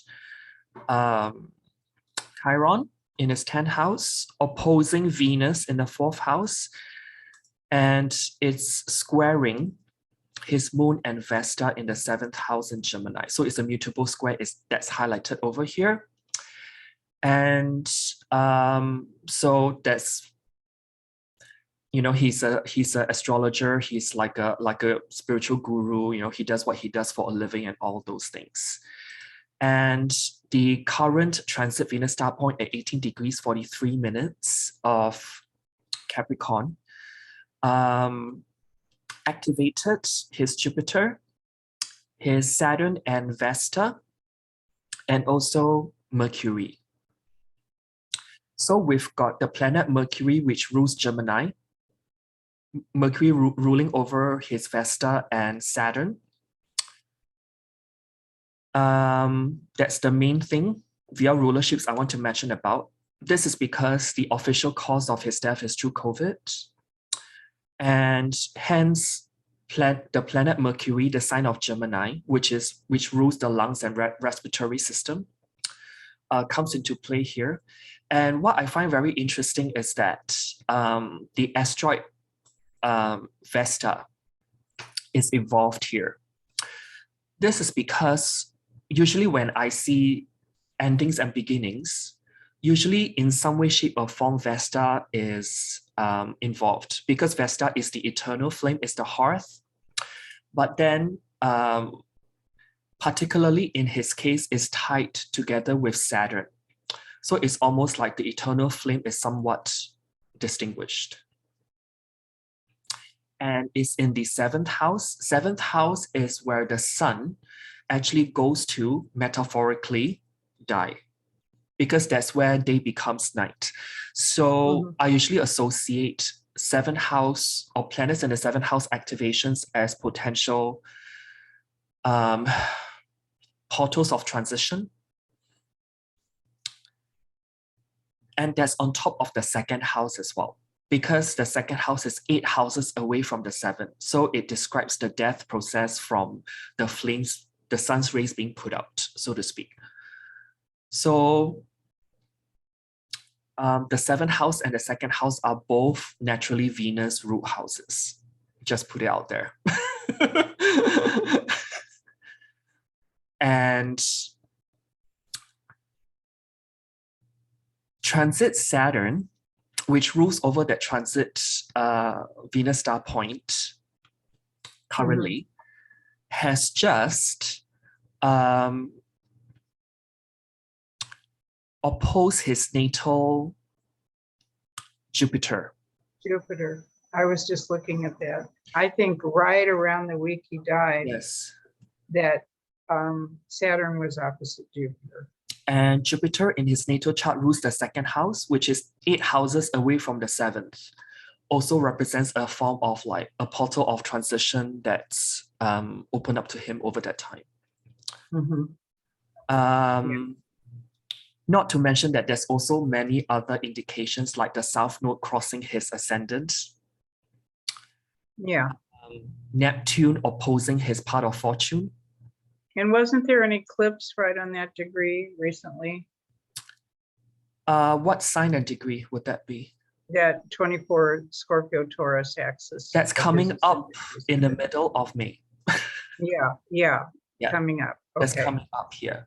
And this actually, I've often noticed departures of people on the eclipse cycle kind of brings up, you know, that. Yeah.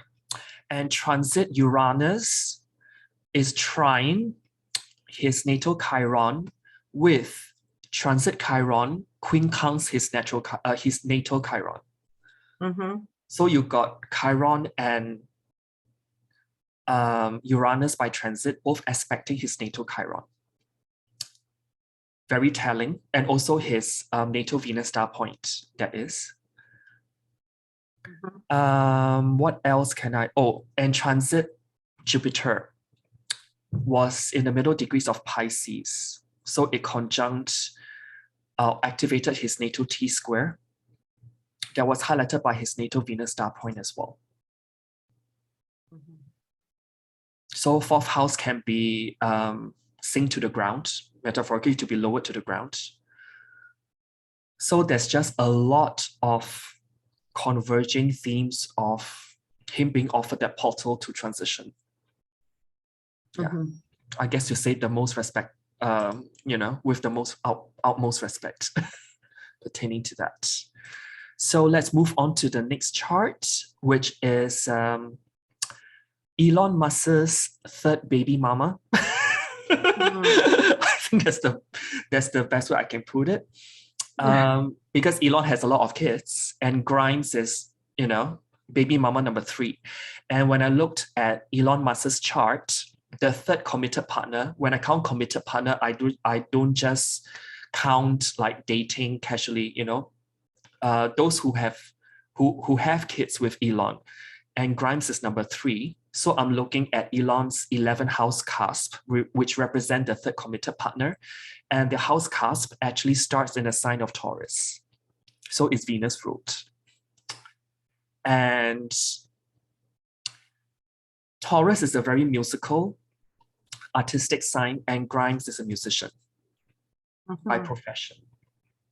So I find that interesting as well. And you have her natal Venus star point there? Yes, she is a 29 degrees Leo, 26 minutes, and is an evening star.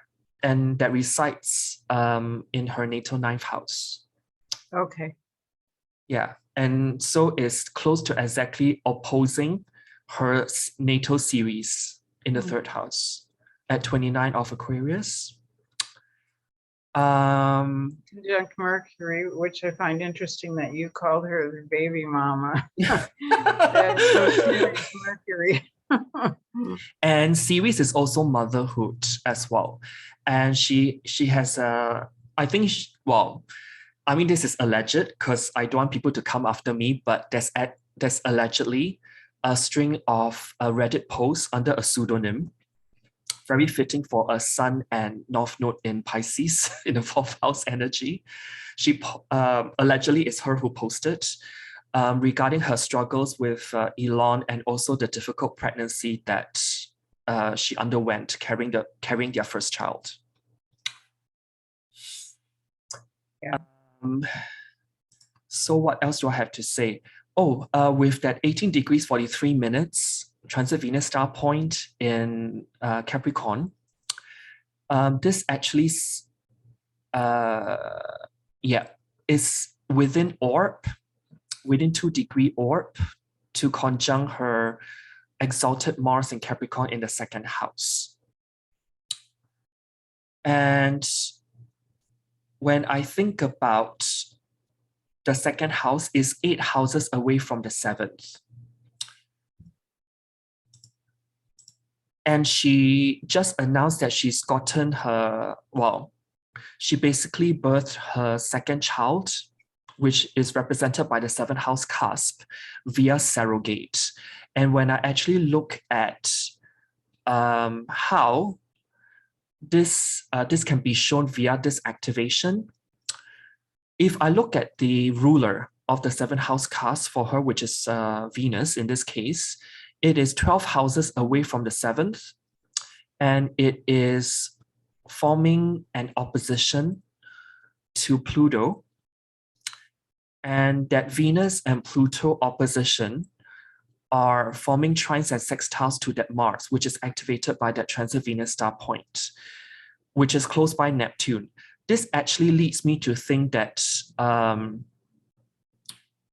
behind the scenes, which is 12 houses behind, she is using the service of others, because Pluto is in the 12th house. It's a very secretive house. in order to become a parent, which is that trine and sextile to that Mars in Capricorn close by Neptune in this case. And the child was actually born in December of 2021. But the news only recently leaked out in March of 2022. So the child was actually born very close to the partial lunar eclipse, close to her descendant point back then. And the seventh house represents the second child that's born. So I find it very the Venus retrograde, the Capricorn Venus retrograde cycle we just went through. Yes, as well. Yeah. And yeah, I shouldn't mention the names because I can't pronounce the names. I think the first child was named like XA12. Go figure. I think this baby girl's name is called Y or something, you know, like one is X, one is Y. Yeah. So I guess the next one will be Z. If they ever are together to birth a third one, as far as I know, they've already broken up. And she has already moved on to be with Chelsea Manning, which is a person of notoriety back in 2010, when now is a she because is a male to female transgender. She was actually jailed back then for breaking the Espionage Act, for leaking a trove of documents to WikiLeaks. And the former Army intelligence officer came out as transgender days after she was sentenced back in August 2013 for being a military whistleblower, just in case if people are curious. And what really struck me is that the alleged Reddit post under the pseudonym kind of painted a picture of a very traditional, much older partner who is has a very traditionalist mindset. And I can see this from her Venus and Jupiter, both in Taurus, forming trines to her stellium in Capricorn, which can represent someone who's very traditional, Capricorn tradition. So I shall leave it as that. For people who are interested, you can always Google, like, you know, Grimes alleged secret Reddit throwaway post. If you guys are interested in reading into that. And for the next one, let's look at the partner of Will, which is Jada. So Ariel has already shown what was going on in terms of Will Smith's chart. So another person of interest is the person sitting opposite him at the Academy Awards, which is Jada. What was actually going on with his chart pertaining to venusstar point activations? And what's really interesting is that her midheaven is at 18 degrees of Virgo, which is exactly trine that 18 degrees transit venusstar point. That's going on right now. And this happened in her second house. And so the second house themes may come up, such as boundaries of her own body. The pleasure and pain of her own body is being brought to the surface with that transit venusstar point in her second house. In the sign of Capricorn means that what belongs to her second house becomes public domain, Capricorn, and to become available for potential judgment and scrutiny, which is also Capricorn as well. And so that, and also on top of that, her moon is very close to that midheaven. So the moon can represent some health-related stuff, particularly in Virgo, and it's being broadcast, ninth house, for the world to see. And anything that's in the sign of Virgo is ruled by Mercury, and Mercury rules over that Saturn in the seventh house of other people. And Saturn can be that critical, judgmental kind of remark, very like sarcastic, criticism filled. In Gemini, it can also mean roasting as well. So she literally was roasted because of a health condition, which in her case is alopecia. And hair is ruled by Saturn as well. That Virgo star point of hers, right? 4 degrees Virgo. She does have a 3-degree 50-minute Virgo natal Venus star point, yes.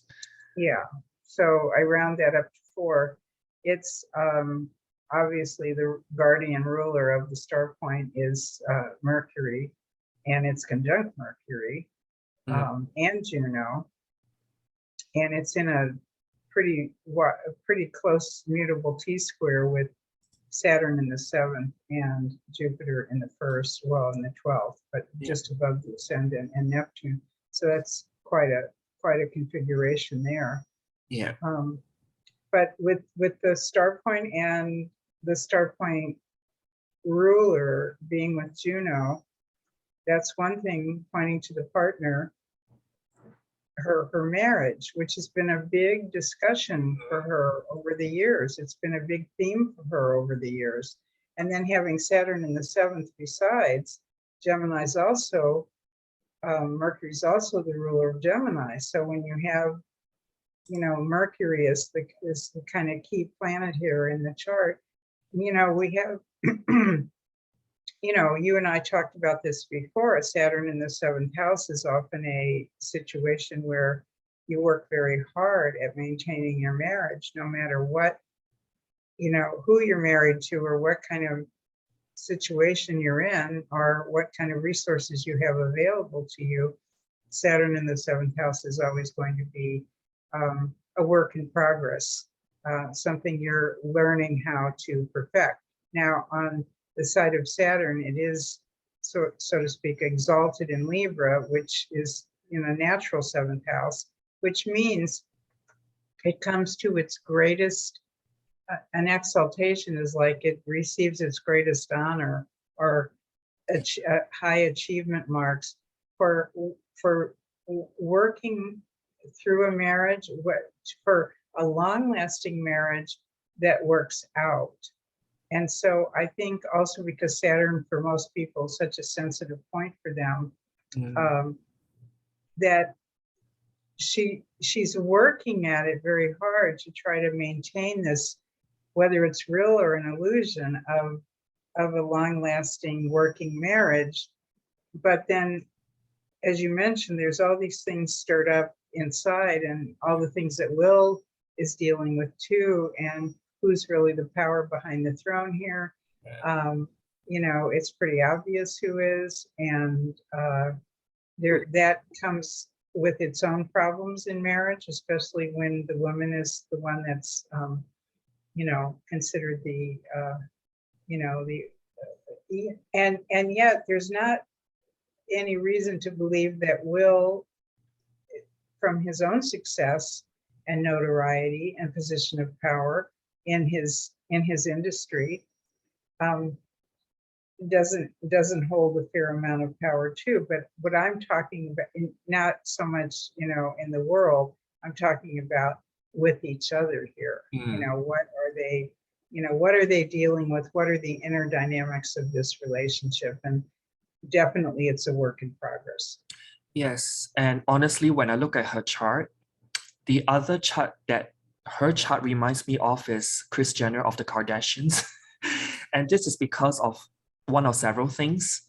The moon in Virgo, okay, that already paints to me that something is curated.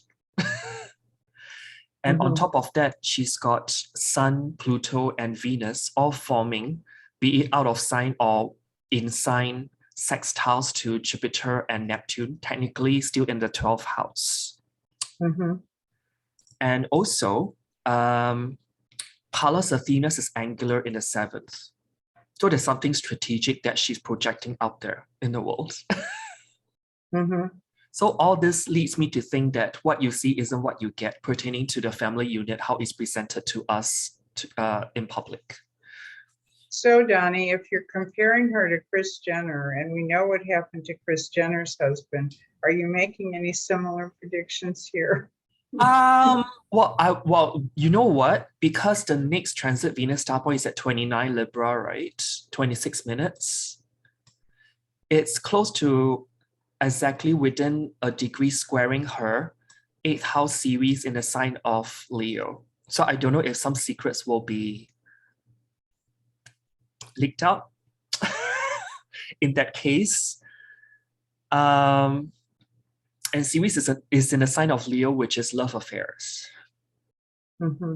And then the ruler of that series is in the 10th house, conjunct Pluto and Venus. I'm not saying, I'm just saying.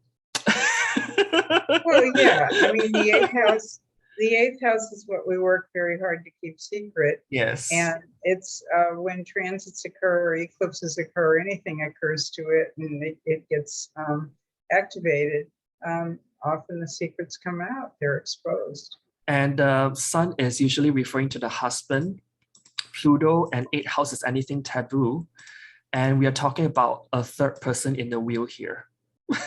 Because Venus, one of the meanings of Venus is also the tendency to triangulate. There's a third party in the picture as well that I also want to bring to the audience's attention. So there may be like a third wheel that's about to be exposed. And what's really interesting, if we go back to transit Mars-Saturn conjunction at 22 Aquarius, with that transit Neptune-Jupiter conjunction at 23 Pisces, both of these conjunctions in the sky are aspecting her part of fortune in Scorpio in the 12th house, Vesta in the sign of Capricorn over here, and last but not least, Sun, which represents husband. That's high up in the sky. So the husband's career or profession or vocation may be compromised in this case. When I think about Vesta and part of fortune together being activated in 12th and 2nd house, this can mean like a loss of, drying up, or ending of an industrial legacy in, and clumped together with the Sun, which represents the husband. This can represent her husband's career being splashed all over the mass media for the public to see. So I find this really interesting that all three points are connected in this way. And last but not least, she is similar to Will's chart in that she's also got a bundle of planets, all like squished together. Yeah, she does. And but for her, at least Mars and Saturn are like outside of that concentrated energy. Yeah. So there's more of a spread. It's not like Will, whereby it's like a fan. Yeah. Where everything is squished together just only with one planet outside of that that chart shape. I think this one's called a bucket, because it would be, the bucket would be, the bucket is a bowl starting with Jupiter on one side and ending with Saturn on the other. That's the bowl part. And the handle to the bowl, which makes it a bucket, is Mars. Right. Yeah, but it's not a perfect bucket, so to speak. No, it's not a perfect It's a bit bucket. skewed. It's kind of, the handle's a little bit tilted, but you know, it's still kind of a bucket. And what's really interesting that you say pertaining to Mars, because Mars is conjunct North Node and is ruling her 5th house of love affairs and rules over the Chiron that's coming from the 4th. She did say that in her Red Table Talk series that Tupac Shakur will always be her love. That she never gotten to be together with him for long. So I'm just saying that this can be really emasculating for Will because of that grand trine of Mars, Saturn, and Uranus in this case. Yeah, all very masculine planets, all in air. So she aired it out for the world to hear. And that's on top of her affair, of course. Yeah. Right. So a lot to unpack here, but I've written most of the delineations on the slide. So it's for the audience to, to read it on their own. So this is a much this longer. Has turned in, this was great, Donnie. Your information was great. Thank you for having me. We went a little over time. Yes, I'm pressed for another appointment right now, but this turned out to really be more of a master class than just a kind of a chat, which is what we had started out with. But always fun to talk with you and enlightening as well. So yeah, it's a lot for people to absorb, but hey, you know, I think we will come back for the Libra Venus star point next. Oh yeah, yeah. Right. We'll definitely do something as we approach the Libra star point. So like, comment, and just subscribe. I think that's the best thing. Of course, yeah. All right, so all right, Ariel.